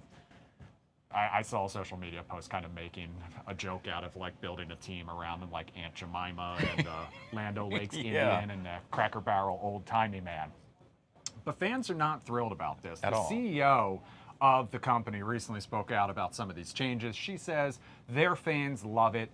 One of the things that kind of came about from some of those TikTok posts that went viral was that employees liked it because it made it a lot easier to keep the restaurants clean. Oh, come you didn't on. have to clean all of those, let's just call it the crazy crap on the walls, right? Yeah. You know what I mean? But listen, speaking as someone who has not stepped foot in a Cracker Barrel in a solid 20 plus years, if I walked into one now, it would look obviously unrecognizable from what I remembered. And I think there's a nostalgia probably for most people. Most people, also the ones commenting, haven't been in one in a long time either. So I think that's kind of what is fueling this so-called social media outrage.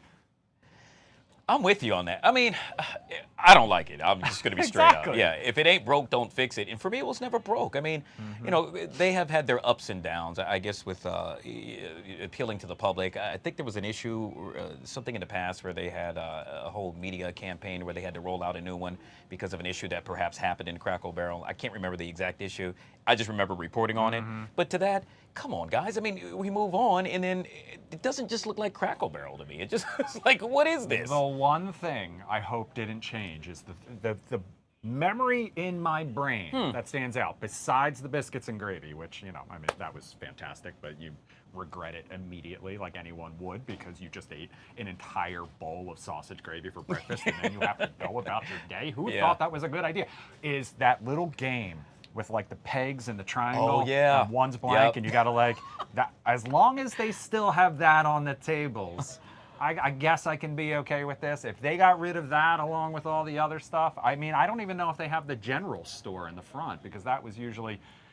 And look, this was like a vacation tradition of stopping here, so. Especially when you're traveling, you know, right off the times highway. change, and I refuse to. That's really the moral of the story, I think. By the way, is that what's being discussed on Do You Like It or Not? We are going to talk about that on Do You Like It or Not, this new logo, find out if you like it or not. We're also going to talk about the 25 greatest sports movies of all time. The Hollywood Reporter just put out the new list. I haven't gone through it yet, so I'm not even going to give you any more of a tease than that, but we're going to find out whether you like this list or not and what you think should be number one. Now, having not seen it at all, I hope there's some local representation in the top 5, because Remember the Titans is hands down one of not only the greatest sports movies of all time, I would say it is one of my favorite just inspirational movies of all time, and an all-star cast, including Denzel Washington as Coach Harmon Boone. I love it so much, and it better be, if not in the top 5, at least in the top 10. What if Any Given Sunday beats that? Okay. With Jamie Foxx, remember that? I do remember it. I personally have not seen it, and I know that I need to. I know that I need to, but it's what I don't know if you've seen the meme going around. No, I have not. Dennis Quaid and Jamie Foxx standing next to each other on the sidelines, and everyone's joking that that's the current Cleveland Browns because they just named Joe Flacco as the starting quarterback over Shedeur Sanders. Anyway, that's a whole different tangent. But I mean, I expect to see movies, and again, Rocky is technically a sports movie, that's but a good at one. the same time, it's more of a human drama. And there's a lot of other ones that kind of skate that line. I grew up in the age of The Sandlot. I also grew up in the age of Major League. So like those are two very different types of movies. Like I said, I'll dive a little deeper, and I'll bring you that list tonight on Do You Like It or Not, and we'll find out how you feel about it. All right, yet again at 7:30, but first you can check both he and I out at 2 o'clock on The Take, coming up in just about 19 minutes. Truly appreciate you, my man. Thank you. All right, guys, we'll take a quick break, and we'll be right back.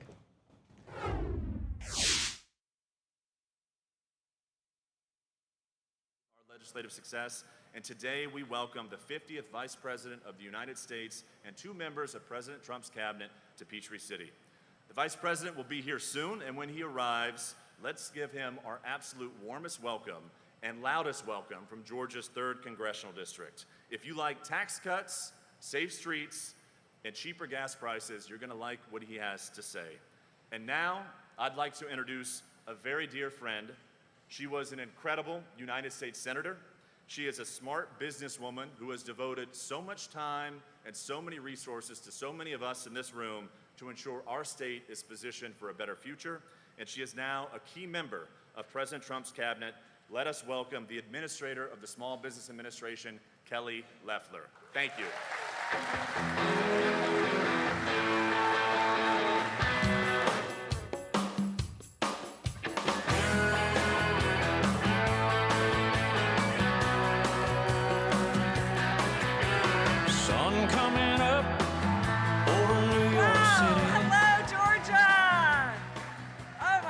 Thank you for packing the house for our great Vice President J.D. Vance. I am so honored to be with y'all. I actually flew in from Ohio this morning, our Vice President's home state, where I got to drive a dump truck this morning. That was the best time. Oh my gosh. First of all, I want to make sure that you know that your great Congressman, Brian Jack, here in the 3rd District, is fighting for you every day. I know he's been called a rock star. Now I want to call him the real deal. This guy's fighting for you. Let's give him a hand.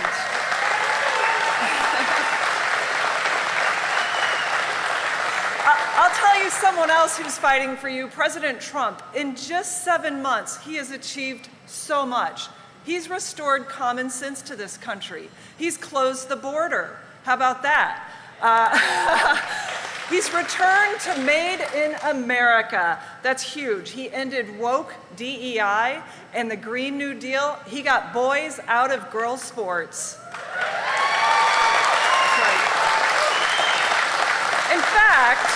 In fact, President Trump has done every single thing that the last administration said was impossible. Well, of course it's impossible when you're sleeping on a beach and the auto pen is running wild. President Trump has not only restored hard work to the White House, he's restored decency, and he's restoring strength and economic growth in this country. So whether it's drill baby drill or ending rampant Bidenflation, this president gets more done in 1 week than the last administration got done in an entire year. Yeah. He's just like all of you, the hardest working guy in the business. Now, if that's not enough, he spends his weekends negotiating trade deals, and he spends his weekends also negotiating world peace.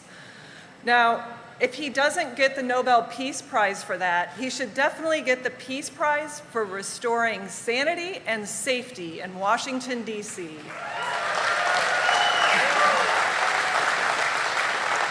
And look, President Trump does it all for hardworking people like everyone that's here today. And that includes small business owners like the Browns here at Alta Refrigeration, small businesses that have been crushed by massive regulation, the threat of taxes, Bidenflation, and the list goes on and on. And it's why the president and congressional Republicans moved so quickly to pass the largest working family tax cut in American history. This is a bill that was for Main Street. It's for families, it's for students, it's for seniors. It's unleashing an unprecedented era of prosperity in this great nation. This economic agenda is rocket fuel for Main Street. I have seen it firsthand. I have been in 24 states so far, and I have talked to manufacturers who are spring-loaded for growth with 100% expensing for Made in America. I've talked to welders and mechanics who are going to take on more hours thanks to no tax on overtime. What a concept! Yes. I've visited with barbers. I've talked to waitresses. They're going to take on more shifts because of no tax on tips. And I have talked with working families right here in Georgia who are going to take home $10,000 more every single year because of the one big beautiful bill. You know, and this bill is proof that President Trump believes in the American worker. He believes in American industry, not in Washington bureaucracy, because the fact is, for way too long, the bureaucrats in Washington have told you that you work for them. Those days are over. This government works for you.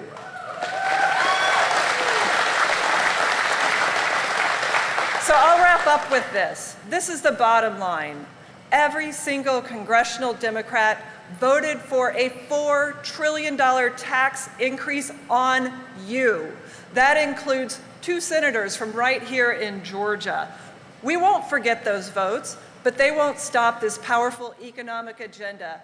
That's right, because President Trump and Vice President Vance are only getting started.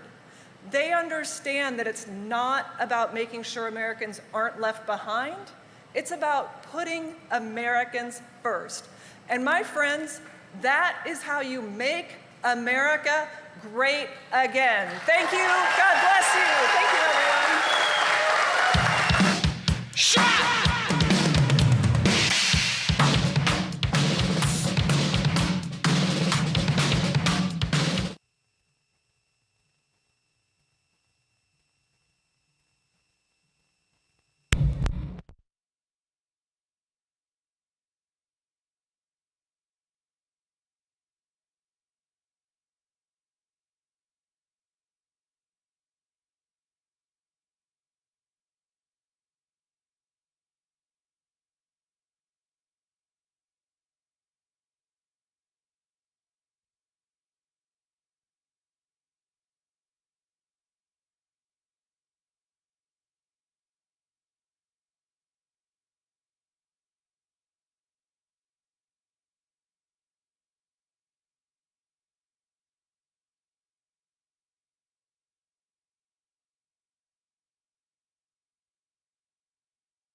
and every day that we are on this job fighting for you.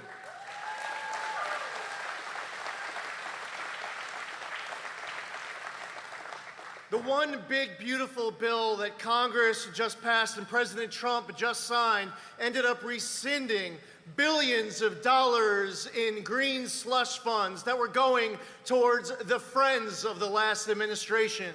Former Biden and Obama administration officials, unqualified recipients, self-dealing, conflicts of interest, reduced agency oversight, under the banner of climate alarmism through policies and through money. They have taken this agency and this government in the wrong direction. And each of us, we inherited our own messes, but we are motivated for you, understanding what the Trump-Vance mandate is, what the American public voted for last November, and we are committed to doing everything in our power every single day to fight for you and to make you proud. Is President Trump and J.D. Vance making you proud every day that they're in office? Oh yeah, it's an honor to serve alongside them. At the Environmental Protection Agency, we are doing more deregulation in 1 year than entire federal governments across all agencies, across entire presidencies. That's how much deregulation we're doing. We're doing the largest deregulation in American history, and proud of it. Last week I was in Iowa with our great administrator, Kelly Loeffler, and we made an announcement along with the Secretary of Agriculture, Brooke Rollins, because we heard from Georgia's farmers and others about diesel exhaust fluid and the need to reverse the crazy derailment. So we made that announcement on behalf of Georgia and Iowa and across this country to reverse the death derangement. We're getting your water to flow more. We're getting your gas cans to flow faster. We're going to stop those annoying start-stop features on your car. We hear from the American public about what matters to you, and whatever matters to you matters to us, and we will fight hard for you every single day. Now, J.D. Vance has been an amazing leader, proud to call him a friend. He's a Marine. He's someone who would give up his life in defense of this country. He loves our flag. He cherishes our freedom and our liberty. Our nation is stronger because J.D. Vance is our vice president. Our nation is safer because J.D. Vance is our vice president. He is courageous. He is wise. He is battle-tested, and he is ready. He is our America First messenger, not just in his words, but also in his deeds. For all of us as Americans, when we go to sleep at night and we put our head down on the pillow, we're able to rest easier when we send the right people to office to fight for us.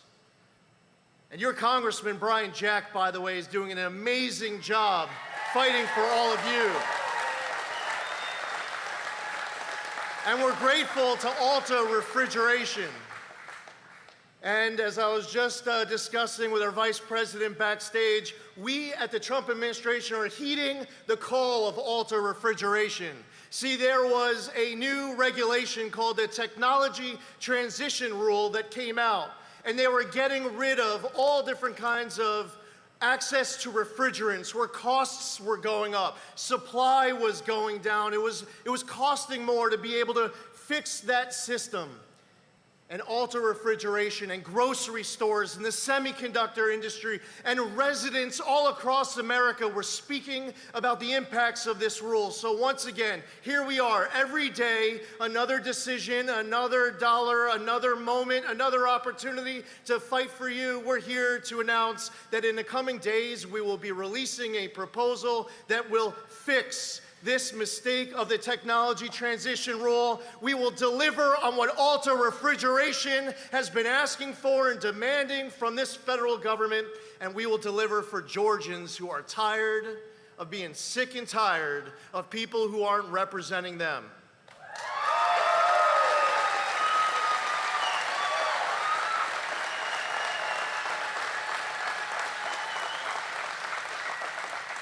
Ladies and gentlemen, I introduce to you a warrior, a patriot, a leader, a friend, somebody who we can trust, somebody who fights for us when we see him fighting on our behalf, but also is fighting hard for us when we don't see him in front of us. Ladies and gentlemen, all day, every day, J.D. Vance and his team understand what's at stake for America. He is doing his part. The Trump administration is doing their part with the great help, the fearless leadership and determination of this man, our next speaker. Give it up for our great Vice President, our Marine,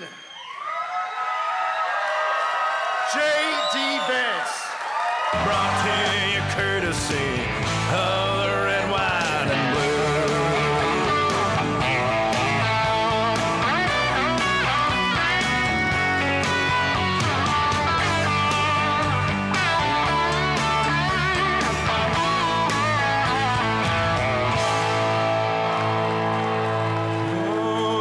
Justice will be served and the battle will rage. How we doing, Georgia?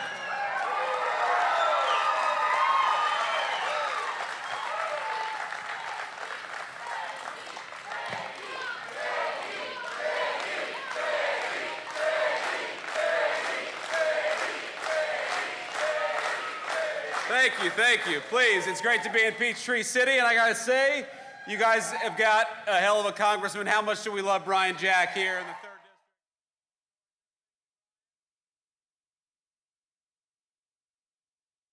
Now, we got a few other people I want to thank, of course, the great EPA Administrator Lee Zeldin. Lee, thank you so much. And proud Atlanta native Kelly Loeffler, thank you for all you're doing at the Small Business Administration. All right, you guys are lucky to have a great Trump-endorsed Lieutenant Governor Bert. Bert, good to see you, man. How we doing? Bert greeted me on the tarmac today. He had been on the tarmac, I think, for a few minutes because he was sweating bullets. And that hot Atlanta sun, I felt bad for him. But Bert, thank you. You're going to make a great governor for the state of Georgia. And we're with you every step of the way. Now, I understand we got a little preview. This is my idea. A little preview of the Senate race here in the great state of Georgia. How'd they do, ladies and gentlemen? They do good? Well, let me thank Coach Derek Dooley. Derek, thank you for being here. Let me thank Representative Buddy Carter. Buddy, thank you. Good to see you, man. And of course, the great Mike Collins. Mike, thank you for everything that you do. It's good to see you, man. Now, here's the thing. We're at a great American facility. I want to thank these great workers behind me. I feel bad for these guys because they got to stand up the whole time I'm talking. You guys get to take a seat, and boys, strap in, because we're going to be up here for about 3 hours. You give a politician a microphone, and it's always tough. Boys and girls. We've got a few ladies back there, too. But here's the thing. This facility, this manufacturing plant represents what makes America great. Because the products that you build, the jobs created here, the ingenuity and the technology and the development and all the things that actually make America run are built right here at this incredible facility. So thank you to Alta, thank you to the workers, and thanks to the people who make this facility run. Now, I heard something before I went on, because there's this big refrigerator right behind me, right? And somebody told me it was 13 tons, is that right? That's a big refrigerator. Now, am I also right that a lot of the products that you guys make go into Chick-fil-A? Is that right? Okay, I know that's a great Atlanta company, but as a customer, a frequent customer at Chick-fil-A, I've got a personal connection because you guys make a great American company run, and that's what I love about this country. When you guys make a great product, it enables more great products to be made. That creates more jobs for our people, that creates more American innovation, and it creates more prosperity for the American worker. And I'm here, of course, as a representative of the President of the United States that has done more for the prosperity of the American worker than any president in a generation. So can we give it up for President Donald J. Trump, because I know he's watching.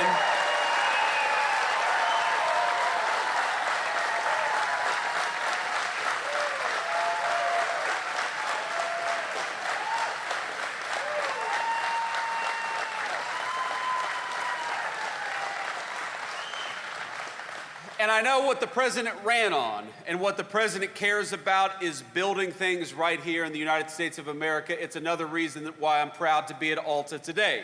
Because for a generation in this country, we had American presidents and American political leaders, and let's be honest, folks, it wasn't just Democrats, it was Democrats and Republicans who would ship our jobs overseas, close our factory doors, and do not a damn thing for the American worker.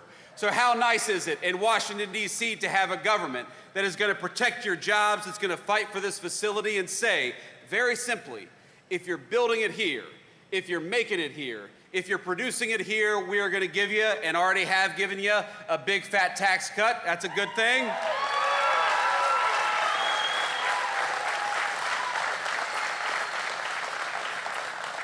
But if you make it overseas, if you try to do something with a foreign worker as opposed to an American worker, if you try to ship our great American jobs and great American factories overseas, then you are going to pay a big fat tariff before you bring that crap back into the United States of America.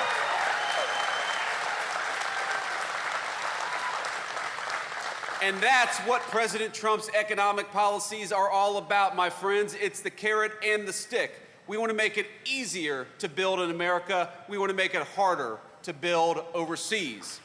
We want to make it easier to rely on our great American workers because we got a lot of them. American businesses ought to employ American workers. And we want to make it harder to employ foreigners to take those jobs from the Americans who deserve them.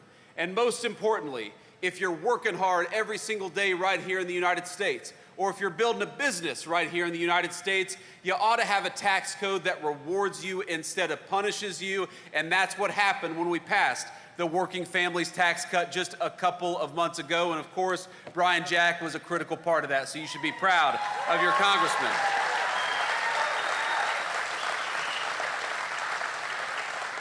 Now, what does this law mean for you? What this law means for you is that your take-home pay is going to go up over $10,000 over the next few years. What that means is that if you're working an hour of overtime, the federal government is going to keep its money the hell out of your pocket. Because if you're working hard, the government ought to leave you alone. Ain't that the truth?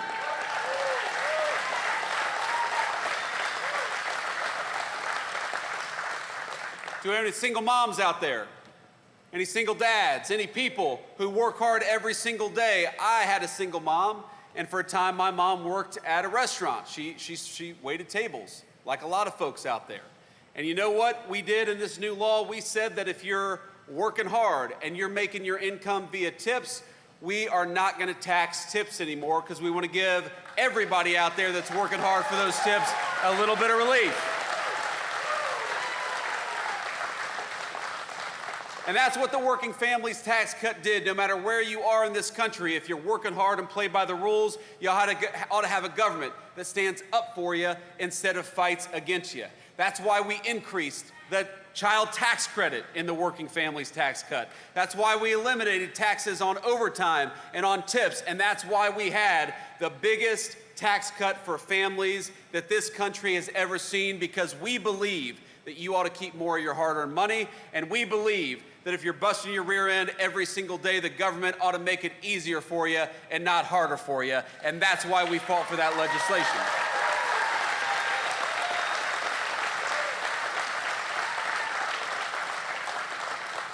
Now, I am just a vice president. I'm just a lowly politician, but I'm going to try my hand at prophecy today, ladies and gentlemen, because I see the future of the state of Georgia, and in about a year, you are not going to be able to turn on the television without Senator John Ossoff pretending that he supported the Working Families Tax Cut when in reality he voted against it. And I saw a TV clip of him today. You know why he said he voted against no taxes on overtimes? You know why he said he voted against no taxes on tips? You know why he said that he voted to raise your taxes by the biggest amount in a generation in this country? Because he's allegedly worried about people getting kicked off their health care. Well, you know what? The President of the United States made a promise, a sacred promise, that the only people who are going to lose access to health care are illegal aliens who shouldn't be in this country to begin with.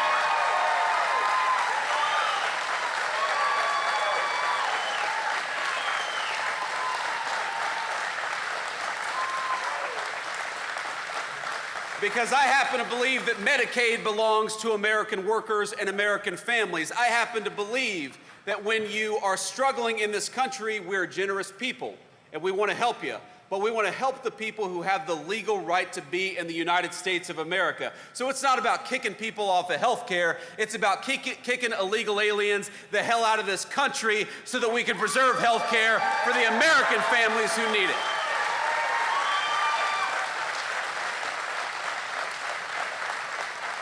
And that's what the Democrats never talk about. That's what they'll never tell you. They'll say, well, Republicans want to do this to health care. They want to do that. They want to do all these terrible things, when in reality, if you look at what the Democrats have done, what they've tried to do is to allow millions and millions of illegal aliens into this country, to give them benefits that ought go by right to American citizens, and then to attack Republicans when we dare to stand up for the American citizens who have the right to be here. So when you watch those TV commercials in a year, and John Ossoff, I tell you, he's going to pretend to be a reasonable moderate. He's actually going to run TV advertisements, I promise you, because I ran against a guy like this in the state of Ohio, where he says that he supported President Trump's agenda. But in reality, while John Ossoff pretends to be a moderate, when he comes to Atlanta, he is a far left liberal in Washington, D.C., and that's the only place that it actually counts if you're a United States senator. So why don't we ask John Ossoff, why did you vote to raise taxes? Why did you vote to keep illegal aliens on Medicaid? Why did you vote to bankrupt Medicare? Why did you vote to make sure that people who work overtime and earn their income from tips pay as much to the federal government as possible? And the simple answer is because John Ossoff, whatever he pretends to be in his television commercials, he doesn't give a damn about the 3rd District, and he doesn't give a damn about the people of Georgia, but we do, and we're going to fight for you every single day.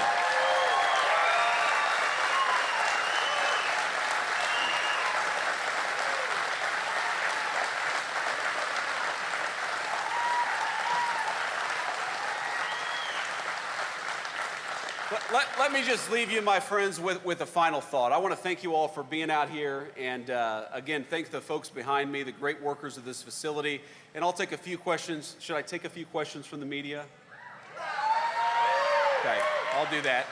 So we'll take a few questions from our great reporters, hopefully some local reporters back there, but I'm sure some national fake news as well. But, you know, I went to Union Station in Washington, D.C. yesterday. Anybody here ever been to Union Station? Okay. It's a beautiful, beautiful building, really a monument to American greatness. I was walking around, I was looking up at it, these beautiful high ceilings. It looks like something out of a fairy tale. And I remember that 2 years ago, when I took my kids to Washington, D.C.'s Union Station, I actually had a crazy person screaming at my 3-year-old kid. Because for some reason, and I never understood this, American leaders decided it was compassionate to allow people to fester on the streets, yelling at our young families instead of giving them the medical care that they need and getting them off the streets, which, by the way, makes it easier for us to all enjoy these great public spaces in our country.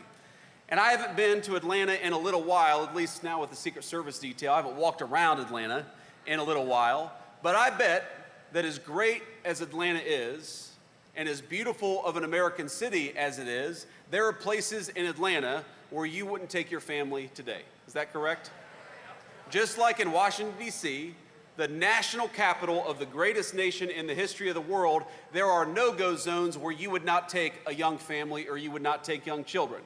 And that's true, I'm sure, all across the state of Georgia, all across our country, because our leaders decided that they would make our streets safe for criminals instead of safe for the people who pay our taxes and keep our communities going. And I think that of all the things that I'm most proud of the president, the thing that I'm most proud about is that he finally put the government to work for the people who actually make this country function and run in the first place. We're cutting taxes for American taxpayers. We're securing the border. We've got 99% reduction in illegal border crossings in this country because we got a president who empowered Border Patrol to keep us safe.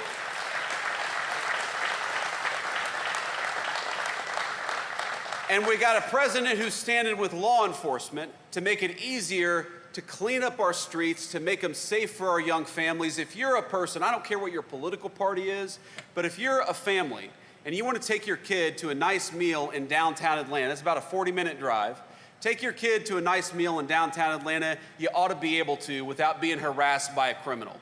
We got to take America's streets back for the American people, and that's what the President of the United States is doing every single day.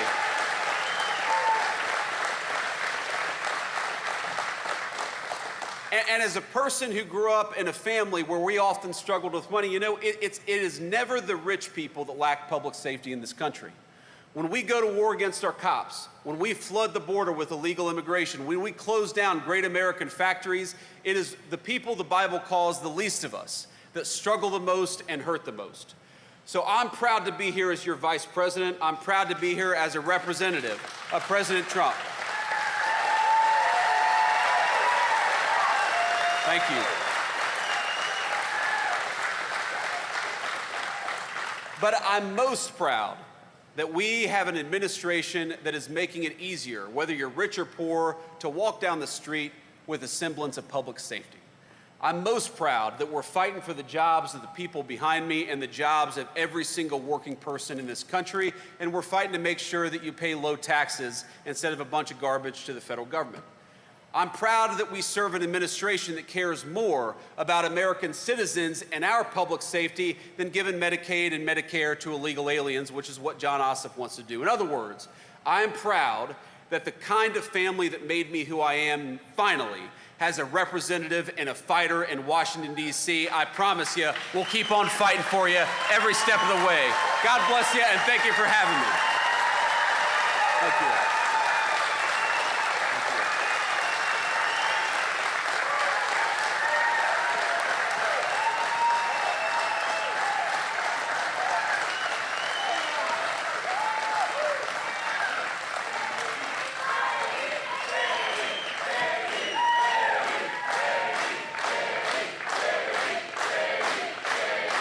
Thank you all. Thank you. I don't think I'm going to get the same chant from the fake news media, do you? But we'll let them ask some questions anyway. Let's take a few questions back there from the rafters. I would prefer to take at least a few local media questions first, and then we can get to the national folks. Semper Fi, sir. God bless you. I think we have a microphone back there. If we could pass around. Sir, go ahead. Mr. Vice President, I'm Richard Elliott with WSB-TV here in Atlanta. You've heard the criticism from Democrats that making the Trump tax cuts permanent comes at a cost to Medicare, SNAP benefits, and other things like that. How would you answer some of those criticisms by the Democrats? Yeah, well, I appreciate that question. Look, there are a couple of responses to that criticism. First of all, the only people that we say should not get free government health care benefits are illegal aliens and those who refuse to try to even look for a job. It's very common sense. We want, and look, we are going to bankrupt this country if we keep on giving the people's benefits, the people's Medicare, Medicaid, and Social Security benefits to illegal aliens who have no legal right to be in this country and never paid into the system to begin with. That is never the design of those programs, is to give them to every person all over the world. They ought by right to belong to the American citizens who paid into those programs to begin with. And that's what we're fighting to make sure happens. And the second response I'd say to that is look, we did a lot in this legislation. Brian worked on it. The other representatives here worked very hard on this to make sure that a lot of our rural hospitals are struggling because of some of the policies of the Biden administration. So what we did is we put a lot of resources and a lot of changes in regulations to make it possible for our rural hospitals to stay open despite what the Biden administration did to them for 4 years. So our policy is very simple. Whether you're in a big city or a small town, we're going to fight for your access to health care. Whether you're an American citizen who's been here for 70 years or an American citizen who's been here for 2 years, we're going to fight for your access to a government that serves you. But if you're an illegal alien, you do not deserve government-paid health care benefits. You need to get out of our country, and that's as simple as that.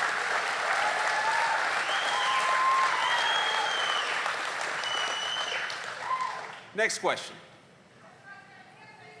Mr. Vice President Greg Bluestein with the Atlanta Journal-Constitution, thanks for being here. I have a follow-up to Richard's great question on those health care funding cuts. There are Georgia Republican leaders who are legitimately concerned that more than 100,000 people could be knocked off the Medicaid rolls, not just people who are here undocumented or illegally, but people who are working class, who are struggling to get their health care. What message do you have for state Republican leaders on what they should do to reconcile those issues? Well, the first thing I'd say is the state Republican leaders and frankly state Democratic leaders, if you're worried about American citizens losing access to health care, the Trump administration always has an open door policy. And we worked with a number of our colleagues, Democrats and Republicans, at the federal legislature, but also at the state level, to make it possible to ensure that American citizens have access to the medical benefits that they need. It's as simple as that. So you're always going to have an open door. Now, we understand that reforms are complicated. Sometimes this stuff takes time to work itself through the system. Many of the changes in the working families tax cuts to Medicare, or excuse me, to Medicaid, you're not going to see that stuff. It's not even, some of it doesn't even go to effect for 6 or 7 years, in part because we want to give enough time to work with people to make sure that American citizens do not lose access to those critical benefits. So if you look at the way we design the law, if you look at the way that those reforms are implemented, and if you look at all the other things that we're doing, we want to work with people to make sure that American citizens get what they're entitled to. What we do not want is people who have no legal right to be here, to benefit from the generosity of the American taxpayer, and to bankrupt those programs. So long as you're willing to work with us on those goals, we'll work with anybody, whether you got a D or an R next to your name, because we care about this country. We want to make sure it's secure and healthy.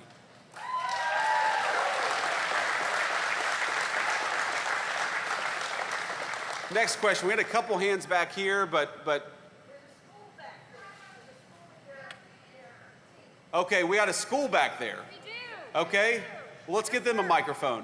My name is Virgil Garrett. Thank you, Mr. Vice President. Of course, thank you. I'm here with the Central Educational Center, CCS-TV. The CEC is a college and career academy focused on training high school students to enter technical and trade industries. Can you tell us how the big, beautiful bill will impact us and our prospective jobs? And also, how is the administration focusing on schools like ours? So tell me, you say your name was Virgil?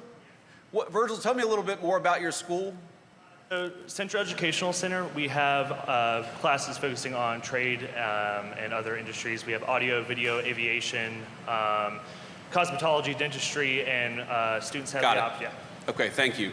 He asked me, Virgil, you asked me to comment on the school. I figured I should learn a little bit about it. I should learn a little bit about it before I commented on it, but I appreciate the clarification there. I mean, our proposal and our principle in the Trump administration is quite simple. We want Americans to be able to pursue their American dream. Whether that means going to a trade school or going to a 4-year education, going to the military, we want to give you as many options as possible. And what happened for a long time in this country is that you had both parties, both sets of leaders saying, no, no, no, no. The only pathway that we're going to fund, the only pathway we're going to help you with is if you want to get a 4-year degree. If you want to get a 4-year degree, great. But if you want to be a plumber or an electrician or a pipe fitter, your government ought to fight for you too. And that's exactly what we want to make happen.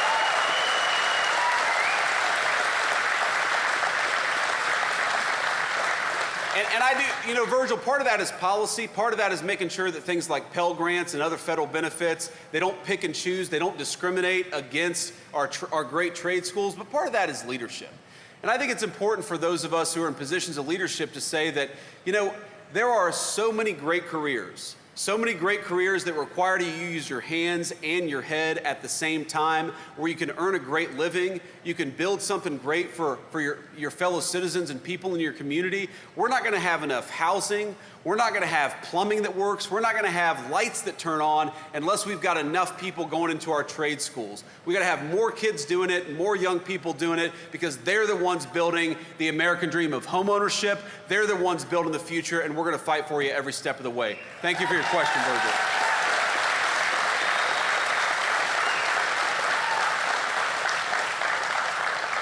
And let's do a few more questions here, then I'm going to have to hit the road. Sir. Where have we got a microphone? Vice President, Raul Bally, WABE Radio here in Atlanta. Wanted to ask you about something, your final topic on safety. Do you see the administration putting soldiers in the city of Atlanta? Well, look, what we've done is we have focused on Washington, D.C. because it's a federal city under our jurisdiction, but we certainly hope that whether it's Atlanta or anywhere else, people are going to look around and say, we don't have to live like this. It turns out if you just go and arrest the bad guys, you can have cities and streets that are safe again. And we hope that people see what we're doing in Washington, D.C. and follow our example all across the country. I'm a big fan. Look, I grew up in a small town. I love our beautiful countryside and our rural areas, but I love our big cities too.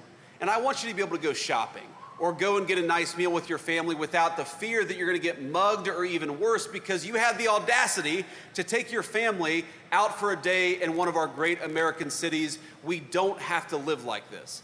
All we need is politicians who actually care more about public safety for American citizens than they do for violent criminals. In Washington, D.C., in 10 days of what Donald Trump has done in Washington, D.C., did you know armed robberies are down 55% in our nation's capital? It's amazing.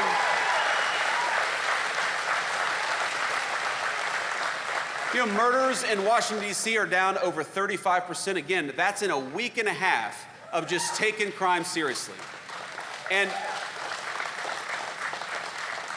there's something, you know, Democrats had this weird sickness in the head 5-6 years ago where they decided that all law enforcement was racist.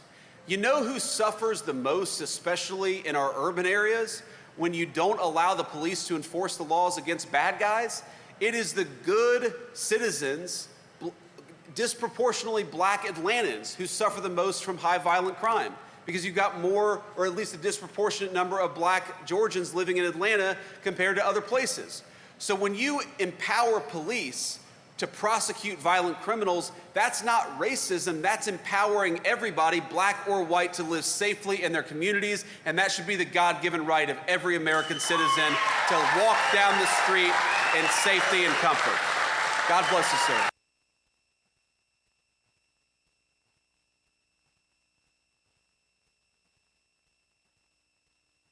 Doug Reardon with Atlanta News First. I know you're here to talk about business and manufacturing. I wanted to ask you about the spending bill's impact on individuals. There was a nonpartisan Congressional Budget Office report that came out last week showing that the bottom 10%, the poorest Americans, would lose about $1,200 a year on their income, while the top 10%, they would add about $13,000 annually to their income. Can you justify for those poorest Americans those differences? Well, first of all, the Congressional Budget Office, sometimes they put out reports that are absolutely atrocious, and I think this is a good example of a very atrocious report. The most important thing for people who are living at the bottom of the income ladder is that they not pay taxes on their income sources. So if you're working hard and you're working overtime, you're going to get a big fat tax cut. If you're working at a restaurant or some other business where you're earning your wages primarily through tips, you're going to get a big fat tax cut. And most importantly, the president's economic policies are going to prevent your job from being shipped off to Asia or to Mexico. That is the very best thing for people at the bottom of the income ladder. And that's why we have the economic policies that we do. If you go back 50, 60 years, what is the fastest period for blue-collar wages rising in the United States of America? It is the time that we are living in right now, thanks to the economic policies of Donald J. Trump. You know what the worst thing for people at the bottom of the income ladder is? It's when you flood the country with millions upon millions of illegal aliens and force our poor Americans to compete for jobs against low-wage foreigners who don't even have the legal right to be here. That is what destroys the wages and the livelihoods of people who are struggling in this country. We want to empower them to live the American dream. That's why we're protecting their jobs, lowering their taxes, and fighting to make their country safe again. And I'll do one more question. Sir, I'm George Cheedy. I write for The Guardian. I live in a small town, less than 1,000 people.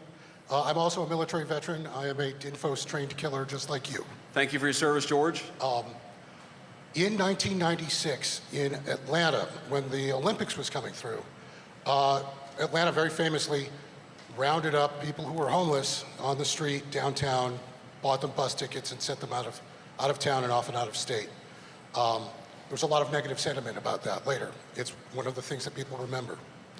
I am concerned that in the press to eliminate encampments in DC, something similar to that is happening. What is happening to the people who are homeless, often poor, often have a mental health problem or a drug problem? Where are they actually going when these encampments are being broken? So first of all, George, I was 12 years old when the 1996 Summer Games happened in Atlanta, so I don't remember exactly the background there. I was worried about football and fishing and doing all the things that a 12-year-old in southwestern Ohio was worried about. But I think that the question betrays a certain misunderstanding of what we're trying to do and what is the nature of real compassion. I talked earlier about my son being harassed at Union Station a couple of years ago. Now, first, as a father, you have some vagrant screaming crazy stuff. I'm sure a lot of us have had this experience where you have some vagrant screaming crazy stuff at your 3-year-old. As a father, my first reaction is grab my son closer, make sure that he's safe. Okay, then you realize the person's not gonna maybe run and charge and attack us. We'll just keep our distance. But then you think, wait a second, why have we convinced ourselves that it's compassionate to allow a person who's obviously a schizophrenic or suffering from some other mental illness, why is it compassionate to let that person fester in the streets? You see them, a lot of them have clear mental health issues. A lot of them have clear physical health issues. They're not properly clothed. They're not properly cared for. Some of them are wasting away. The compassionate thing is to have people who are having mental health crises, to get them in treatment, not to let them sit on the streets and yell at our people while they're walking by.